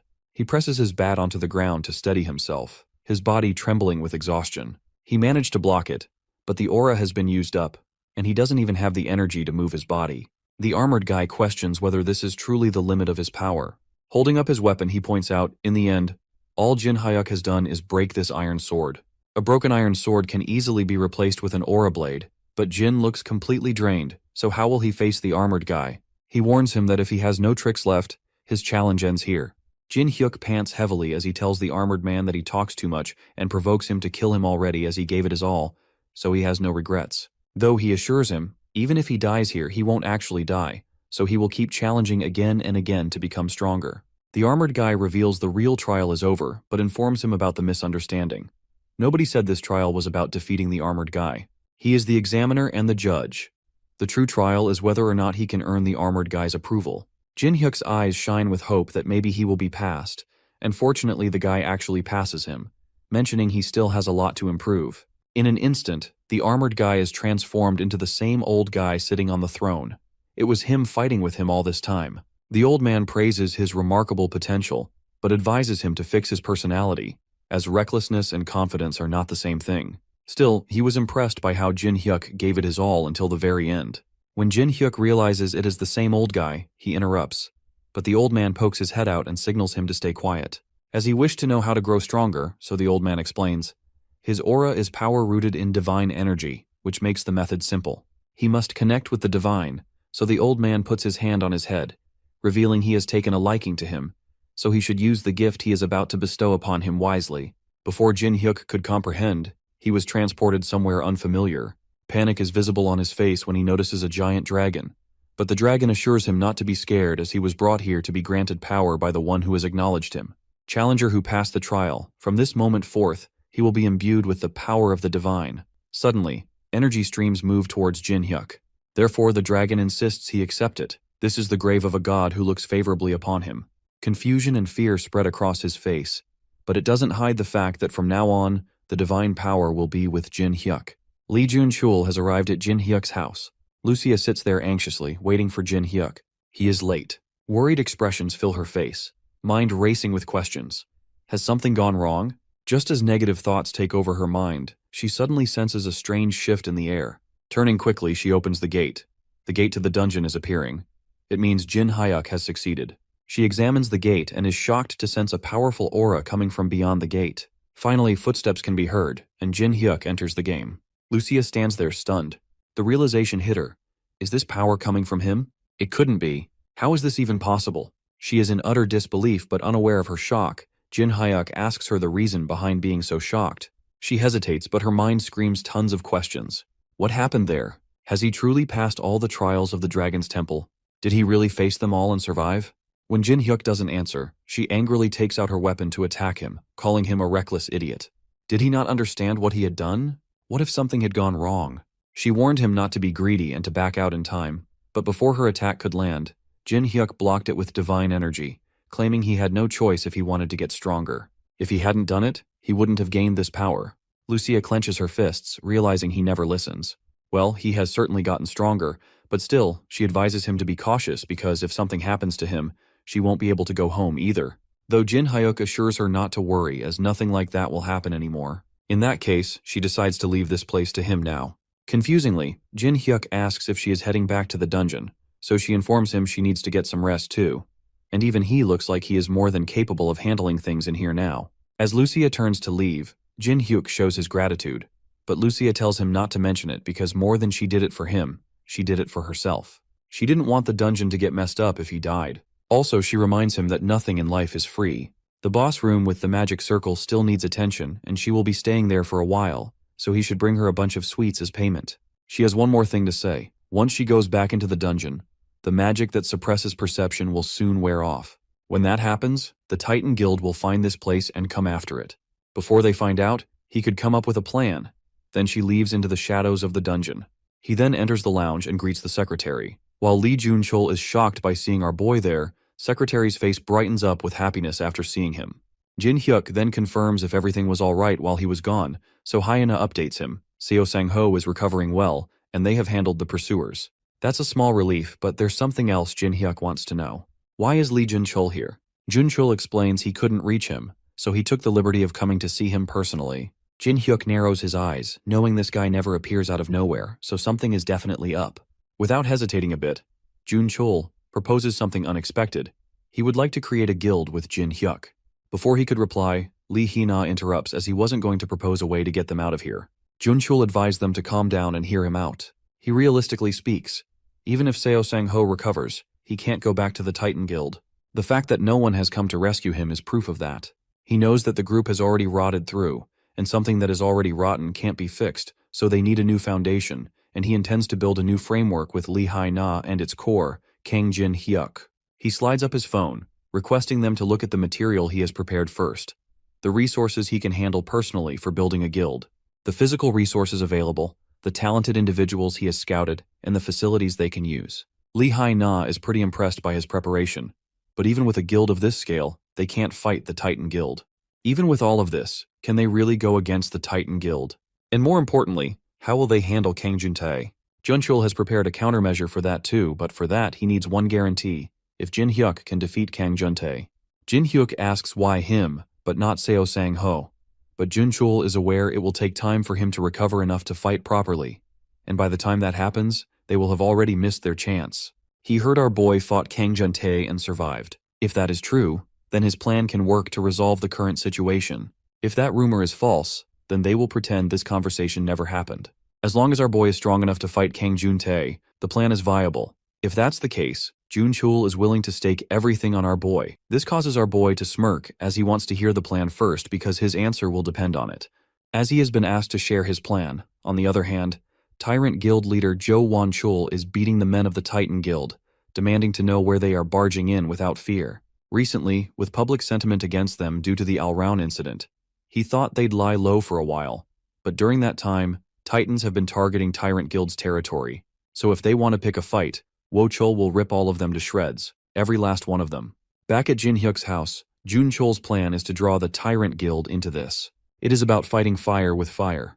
The Tyrant Guild is a massive force comparable to Titan, with Ju Wan Chul, an S-class hunter, as its leader. They'd be able to go toe-to-toe with Titan, but Lee Hee-na reminds them that the guild is already in chaos after the Al Raun incident. Would they really be willing to go to war in this state? However, Jun Chul confidently responds that making them fight is easier than she thinks. Recently, Titan has been expanding its territory. Most of that territory originally belonged to the Tyrant Guild. Of course, other guilds targeted it too, but Titan has gone overboard, so if they just give them a reason, the Tyrant Guild would strike Titan immediately. Lee Hai-na and our boy exchange glances, thinking to release their trump card. Meanwhile, Jun Chul is confused as he has no idea what is going on, so our boy brings up the Al Raun incident with the Tyrant Guild. They are the ones who leaked the dark secrets. The dots finally connect, and now Jun Chul understands why Titan moved as if they already knew everything. Therefore, it is a strong enough excuse. Once the Tyrant Guild hears this, they will go after Titan right away. Then, as a third party, Jun Chul, Jin Hyuk, and Lee Hai-na will take advantage of the chaos between the two guilds to take out Titan's top brass, Han Young-suk and Kang Jun-tae.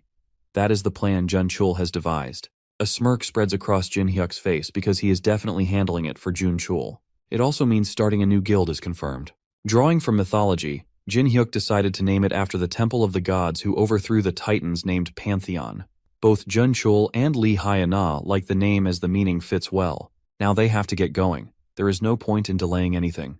Jun Chul requests Secretary Lee to leak the information to Tyrant, and while she is at it, she needs to see if there is anyone in Titan who might defect to their side. Jun Chul himself decides to prepare the supplies they need, but there is something specific he needs Kang Jin Hyuk to handle. Guild leader Seo Sang-ho can't make any moves for the time being, even though the pursuit will likely stop once the two guilds clash. Is there any way to completely divert their attention for now? If that is the case, Jin Hyuk might have an idea. At the same time, at the residential area of Jin Hyuk, Titan Guild's men have located Lee Hee-na and Jin Hyuk. According to them, they are feeling towards Sector D. Meanwhile, Young Dae-yoon stands on a rooftop, overlooking the situation. Jin Hyuk acknowledges his efforts, thanking him for buying them some time. Dae-yoon, happy that he could help, brings up something Jin Hyuk mentioned earlier, the possibility of a rebellion within the Titan Guild. Curious, he asks for more details about it, so Jin Hyuk explains Han Young-suk tried to oust Seo Sang-ho, so that is why guild leader Seo is here. He asked for help, and Jin Hyuk granted it, which is why Titan's goons are frantically hunting them down. He informs Dae-yoon that he even almost got killed by Kang Jun-tae, which freaks Dae-yoon out, but Jin Hyuk assures him he can handle him now. But the actual reason Jin Hyuk called Dae-yoon here is to ask if he's willing to join the new guild they are forming. At the Tyrant Guild's Branch 3, Jo Won-chul receives the news that Titan Guild has not only killed Alron, but has also leaked the incident to the media. Jo Won-chul's assistant reveals Seo Sang-ho's secretary personally passed on the information. She even said she doesn't care anymore since he is leaving the guild anyway and just wants money. The report states that night, Titan infiltrated to steal the artifact. But when Alron died, they covered it up by leaking the story to the press. Hearing this, Jo Won-chul's body trembles in anger, and he clenches his fists and grits his teeth. Jo Won-chul won't just stand by and let things go their way. He orders his assistant to gather everyone who can be summoned right now, since it has come to this. The Tyrant Guild will be the one to strike first now, and from this moment on, the Tyrant Guild has officially declared war on the Titan Guild. At the Titan Guild's office, one of the goons bursts through the gate, breathing heavily, his chest rising and falling, the tension evident on his face. He informs Juntae and Han Young-suk about the Tyrant Guild, which has just invaded their territory. Young-suk wonders if they are trying to take revenge for losing their own area. The goon adds that it is not it. The guildmaster, Jo Won-chul, has personally led that attack, and on top of that, he has officially declared war against the Titans. Hearing this, Young-suk stands up in shock, his jaw dropping as his eyes widen in disbelief. He panics, demanding why he wasn't informed earlier. Without wasting a second, he urgently asks where Won-chul is, so the goon quickly informs him that their men have already been sent to stop him. At the same time, Won-chul is furious. He has been causing harm to all the men that come near him. To everybody's surprise, just with his bare hands he threw a bus, which scared the goon, and they stepped back. They try to surround him, but before they can react, he vanishes. In the blink of an eye, he reappears far away, his speed beyond their belief. All the men keep losing. The squad that is being sent is not returning, and it turns out they are all dead, making it hard to track Jo Won-chul's movements. In the office, Young-suk is freaking out, but Juntae smirks. He knew something was off as it was way too quiet, and there was no way Jo Won-chul would just take a beating without a fight. Seeing this behavior of Juntae, Young-suk angrily questions whether this is funny, frustrated because at this rate both of them end up dying. He suggests reporting this to the association and having them stop it. The goon hesitantly informs him that the association is already aware of the situation, but all they have done is broadcast a warning, so it seems like they have no intention of stepping in further. Juntae already knows they would never bother to stop a fight. This is a perfect chance for them to let the unruly big guilds weaken each other. Listening to all of this, Young-suk orders him to change the approach and request intervention from the association, saying that civilians could get hurt. The goon narrows his face, apologizing and revealing that it won't work either. At the residential area of District 9, announcements are being made about the battle between the Titan and Tyrant Guild. Residents in the surrounding areas are advised to evacuate to a safe location. The guild members are not caring about any civilians, as they just want to fight. Knowing the situation is extremely serious, Jin Hyuk arrives at the site. Witnessing a small child crying as her mother is stuck in a car injured, she is about to be attacked, but Jin Hyuk saves her. Jin Hyuk suggests Lee Hai-na evacuate these people to a safe place and inform all guild members that protecting civilians is the top priority. The news has been broadcast about the guild Pantheon's first mission, which is to protect civilians at all costs. When the news about the new guild is heard, Young-suk wonders whose guild this is, as he never heard of that before. Juntae assumes some unknown guild is trying to use this chance to make a name for themselves, as there are plenty of mid-tier guilds that would jump at the chance. But more importantly, they need to deal with the tyrants. But suddenly Young-suk asks him to wait, claiming, the ones protecting the civilians, they seem connected to Seo Sang-ho or Jin Hyuk. Juntae doesn't take it seriously, though something about the name Pantheon bothers Young-suk, because he is aware that in Greek mythology, the Pantheon was the temple of the deities who overthrew the Titans, so it seems like they chose the name to target them. Now this makes sense to Juntae, since appearing at this moment is also suspicious. The tyrants' declaration of war and their sudden attack, the timing and everything, are too perfect. Therefore they have realized that Seo Sang-ho or Jin Hyuk must have been backing Tyrant from the shadows. Instantly, he gets a call. One of his men informs him of the path movement of Jo Won-chul. Judging by his current trajectory, he seems to be heading straight for their guild headquarters. Young-suk's expression darkens. He informs Juntae about this news. Since it has come to this, they decide to settle things once and for all, and he confirms with Juntae whether he can take down Won-chul. Juntae's eyes are filled with rage and something that cannot be explained, but he guarantees Young-suk that Won-chul is walking right into his own grave, and this place will be his tomb. As the battle of Tyrant and Titan Guild continues, The members of the Tyrant Guild realize that the members of the Titan Guild are pretty weak, but there are just too many of them. The Titan Guild members play their dirty game by casting fire spells, which creates panic among the civilians, though Jun Chul assures that his hunters will protect them, and they should take this chance and evacuate over here. Once they arrive, they should be safe. If they ever find themselves caught in a guild war today, his guild will always be there to help, so he requests them to remember the guild that stands for the people. Pantheon. All the civilians look at him confusingly, because even in the extremely serious state, this guy is promoting the guild. At the same time, Hyung-il informs Jun Chul an association officer has arrived. The association officer confirms from Jun Chul if he is the same guy who helped evacuate the civilians and expresses his gratitude. They avoided a major disaster, though he assures them to take it from here. However, the officer is shocked to witness a guild that actually cares about the civilians and asks the name of the guild. Jun Chul feels honored that the association thinks that way and reveals that they are a newly formed guild called Pantheon. Jun Chul knows, firstly, the association showed up late and now tries to smooth things over with empty words. Still, they somewhat achieved their goal to give the guild a good public image among civilians, and now, even the association sees them in a positive light. Jun Chul and Hyung-il have done their part. The rest is up to Guildmaster Kang Jin-hyuk. Afterward, Hyung-il, Jun Chul, and Lee Hyun meets Jin-hyuk, he explains. Since this is a war between two guilds, the scale will be massive, and because they are fighting the city, civilians will definitely get caught up in it. So for now, Pantheon Guild's first priority is to protect civilians and establish a positive image for themselves. Jun Chul promises. As he said, they are doing their best to protect the civilians, but fundamentally, they need a way to end the war itself. That being said, Jin-hyuk assures him not to worry about that part, and calls his Dae-yoon for the update on Jo Wan-chul's movements. As expected, Jo Wan-chul is heading straight for the Titan Guild, so Jin-hyuk decides to get going.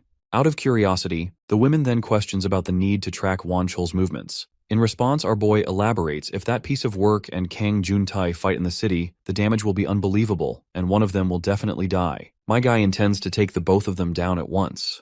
Haina stuns, her mind raced with questions. Is he serious right now? She knows he has got stronger, but taking on two S-hunters alone is hard.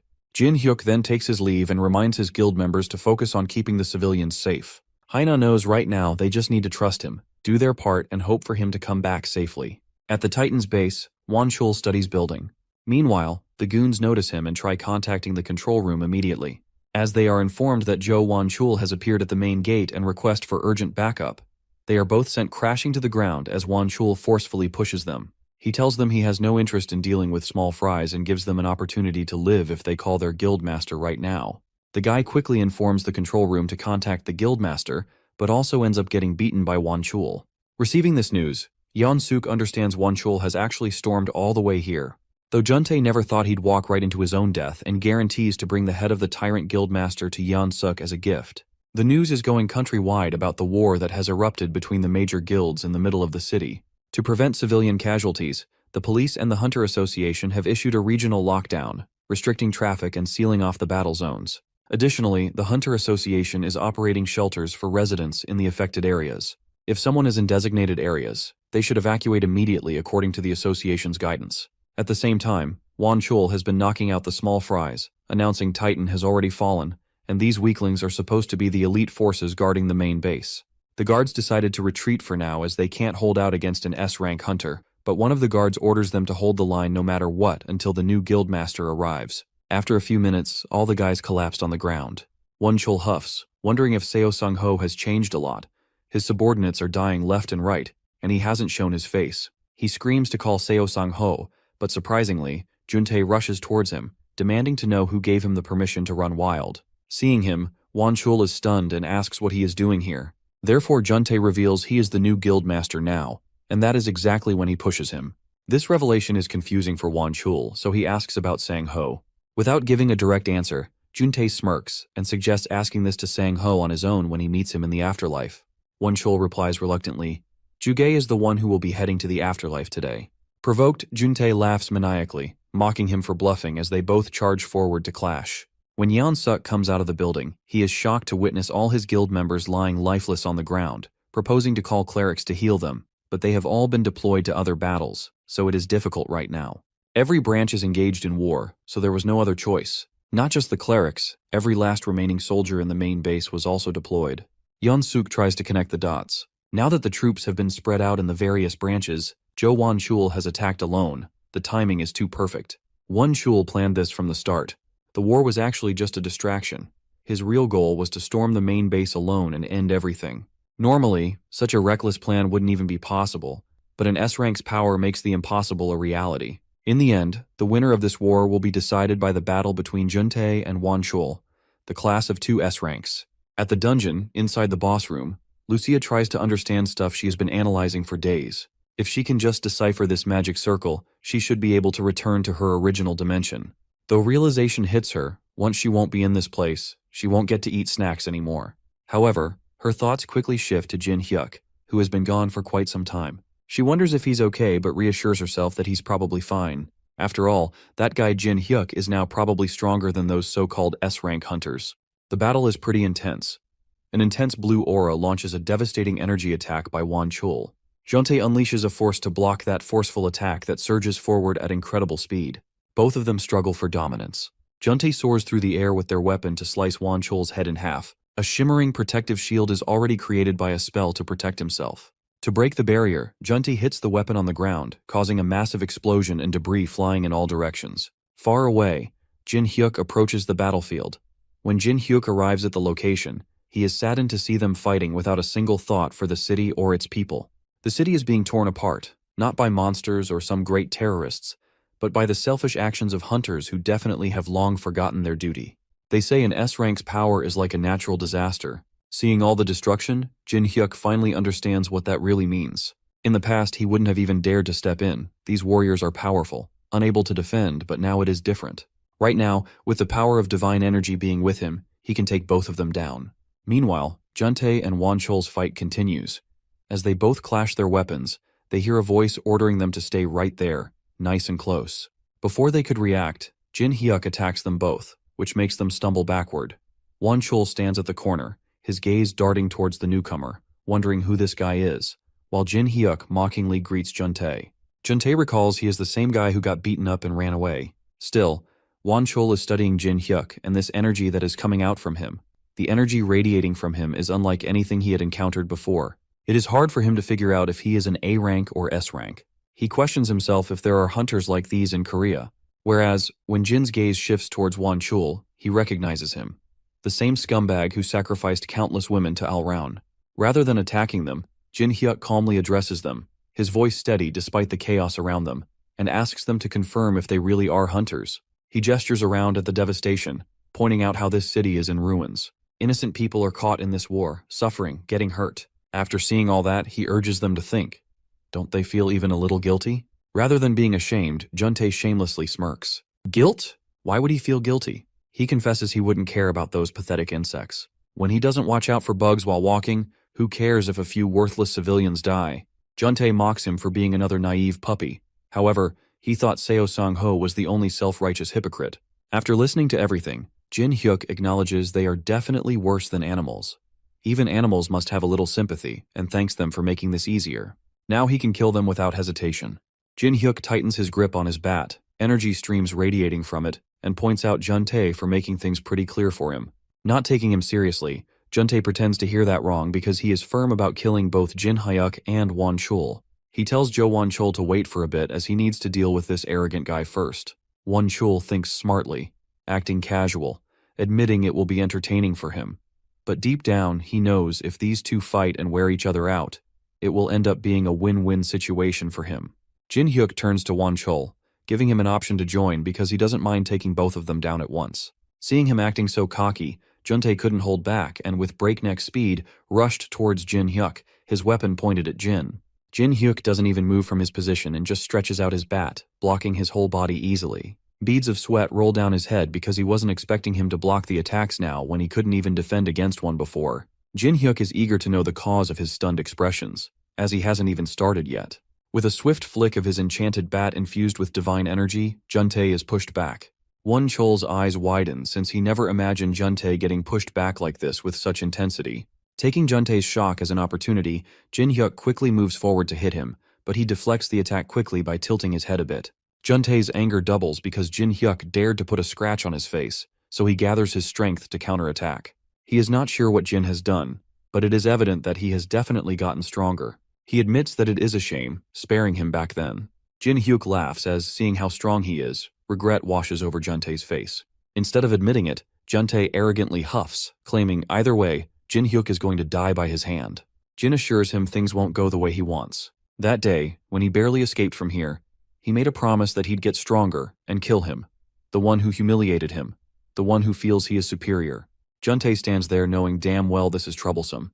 He never expected Jin Hyuk to get this strong. Questions arise in his mind. How did he get this strong? Did he use some tricks? Then something pops up in his mind that maybe he took the Alraun's elixir, so he confronted. Before Jin could answer, Wan Chol demanded to know the reason behind Alraun's elixir being mentioned here, so Juntae shared with Wan that Jin Hyuk is the guy who killed the Alraun and took the elixir. Wan Chol's jaw drops, and he questions Jin Hyuk if he really is the one who took the elixir and killed the Alraun. Jin Hyuk smirks and, without a word, pulls out a bottle containing the elixir, holding it up, questioning if this is the same elixir they are talking about. The moment Wan Chul notices the elixir, his face turns crimson red. It triggers something inside him, and he eventually runs to attack him. When Jin Hyuk dodges the attack, his anger doubles, so he tries attacking him again with a forceful punch, but ends up punching the ground, because with a blink of an eye, Jin Hyuk disappears from the front. He again dodges the attack by leaping even from being trapped by his whole body. Jin Hyuk is well aware that if that last attack had hit, it could have been very dangerous, so he takes a sigh of relief. Although his attention shifts towards the sky when he spots a drone flying. An announcement is being made from the drone. It is a live stream to broadcast the battle between two S-rank hunters using a drone. The battlefield has turned into a complete war zone, with every building destroyed. They reveal as the battle continues, a new hunter has entered the scene. They mean Jin Hyuk. Though they haven't identified the whereabouts and information of the newcomer, he is holding his ground against the two S-ranks. In another environment, Secretary Lee Hai-na takes a sigh of relief as everything is going according to the plan. It looks like the media has arrived safely at the scene. With this, the stage is set exactly how they wanted. Juntae can't believe his eyes as he watches our boy effortlessly dodging the attacks of the tyrant's guildmaster. Not just that, his counterattacks are even more powerful, and he is landing every single one of them. He starts to wonder what he did to get this strong. Meanwhile, Wanchel is getting his ass kicked by a teenager. After getting thrown to the ground, he gets up and asks him if he is really going easy on him. This makes him even furious as he thinks that the kid is looking down on him. He screams, asking Juntae to stay out of the fight since it's going to be him who takes our boy down. With all his strength, he charges forward and mentions that things are going to be different from now on. However, this seems to be all cope as he continues getting destroyed, still can't land a single hit. Jin Hyuk pushes him back with his bare fists and says that things look the same to him. Without giving him any break, he steps forward and hits him with his bat, and the guy barely manages to block it. At the same time, Juntae appears from behind, trying to catch our boy with a sneak attack. Unfortunately for him, Jin Hyuk is several levels ahead of him, so he simply blocks using his bat without even looking at him. The impact is so strong that it literally shatters his spear into pieces. He starts to panic as he watches the MC coming at him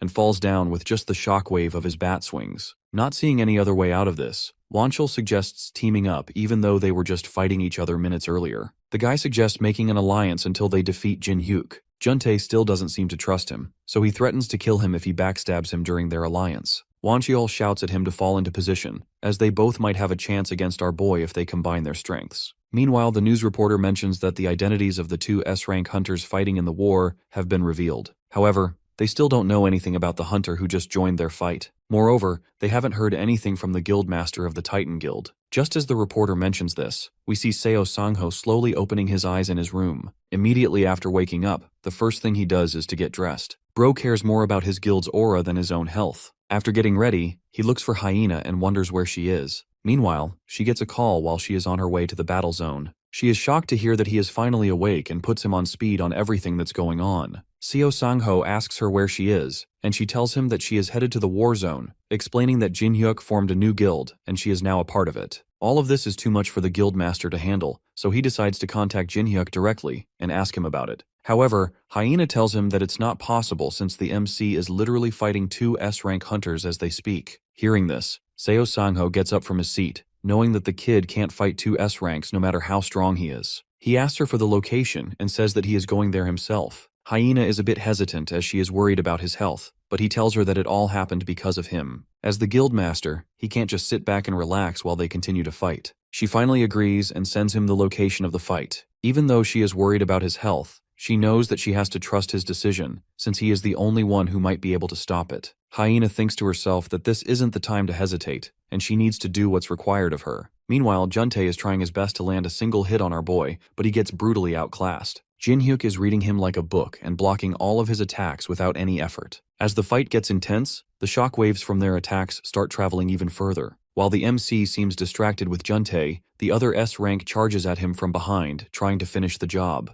However, our boy is just too smart for them, so he quickly jumps up, making them both almost hit each other. Seeing that his partner is exhausted, Wancheol asks him to drink a mana potion while he holds the kid off. Juntae is a bit annoyed that he has to work with him, but he knows that he is right, so he takes out a mana potion and starts to drink it. He thinks that they might be able to take him out if they pour all of their mana into a single attack. As he recovers, the other S-rank hunter seems to be struggling a bit, handling the MC alone. While grabbing his fist, Jin-hyuk looks at him coldly and asks him why he isn't killing him to get the elixir for himself. He even mocks him, asking him to put in a bit more effort. Before the S-rank can do anything, he twists his wrist, breaking it instantly, and hits him with his bat. Juntae watches with his eyes wide open as the mighty Wanchol gets tossed around like a doll. Seeing him on the ground, our boy slowly walks over to him and asks if he is still breathing. He tells him that he can't let him live due to the crimes he has committed. He lured innocent women and kidnapped them to be used as a sacrifice for Elround. Those who refused to follow him were locked away, and the guild members who obeyed him were drowned in drugs. What's happening to him right now is the consequence of his past actions. While taking his last breaths on the ground,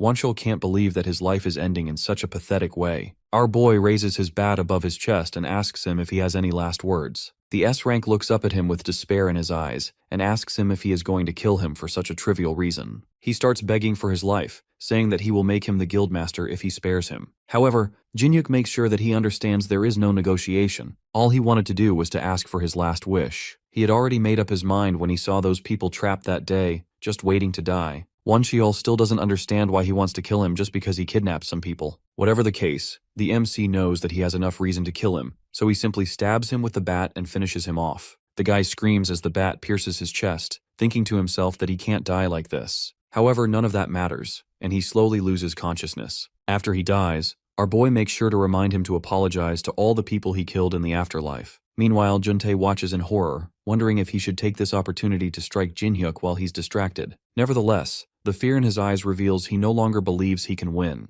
The only thing he can think about is running, but it's too late for that. Jin-hyuk notices him trying to escape and throws his bat directly at him, asking where he is trying to go. The bat flies at him with the speed of a bullet, and the S-rank barely manages to deflect it. He tries playing it cool and says that he is not running. Instead, he is just letting him off the hook this time. The guy believes that he is faster than the MC, so he can easily outrun him. Unfortunately, for him, this is not the case, as our boy immediately catches up to him and tells him that he doesn't need to hold back. At the same time, Seo Sangho and Hyena reach the destroyed buildings. She takes him to the location and mentions that he will reach the battle zone once he passes it. Before he leaves, she asks him to consider one last time, but the guy has already made up his mind. He tells her that he can't leave everything to Jin-hyuk, so he must help him. Hyena suggests that he recover a bit, but he tells her that he has already made up his mind to end what he started. She finally gives in and asks him not to push himself beyond what's necessary. As Seo Sangho prepares to go, he looks up at the sky and asks Jin-hyuk to wait for him. Meanwhile, Youngsok is watching the entire fight from a rooftop. He thinks to himself that the situation has gotten complicated and should have ended as a duel between the two S-rank hunters. However, he never thought someone more powerful than them would join the fight. As the fight continues, he realizes that he must abandon Juntae since he has no way of saving him. He wanted to create the greatest guild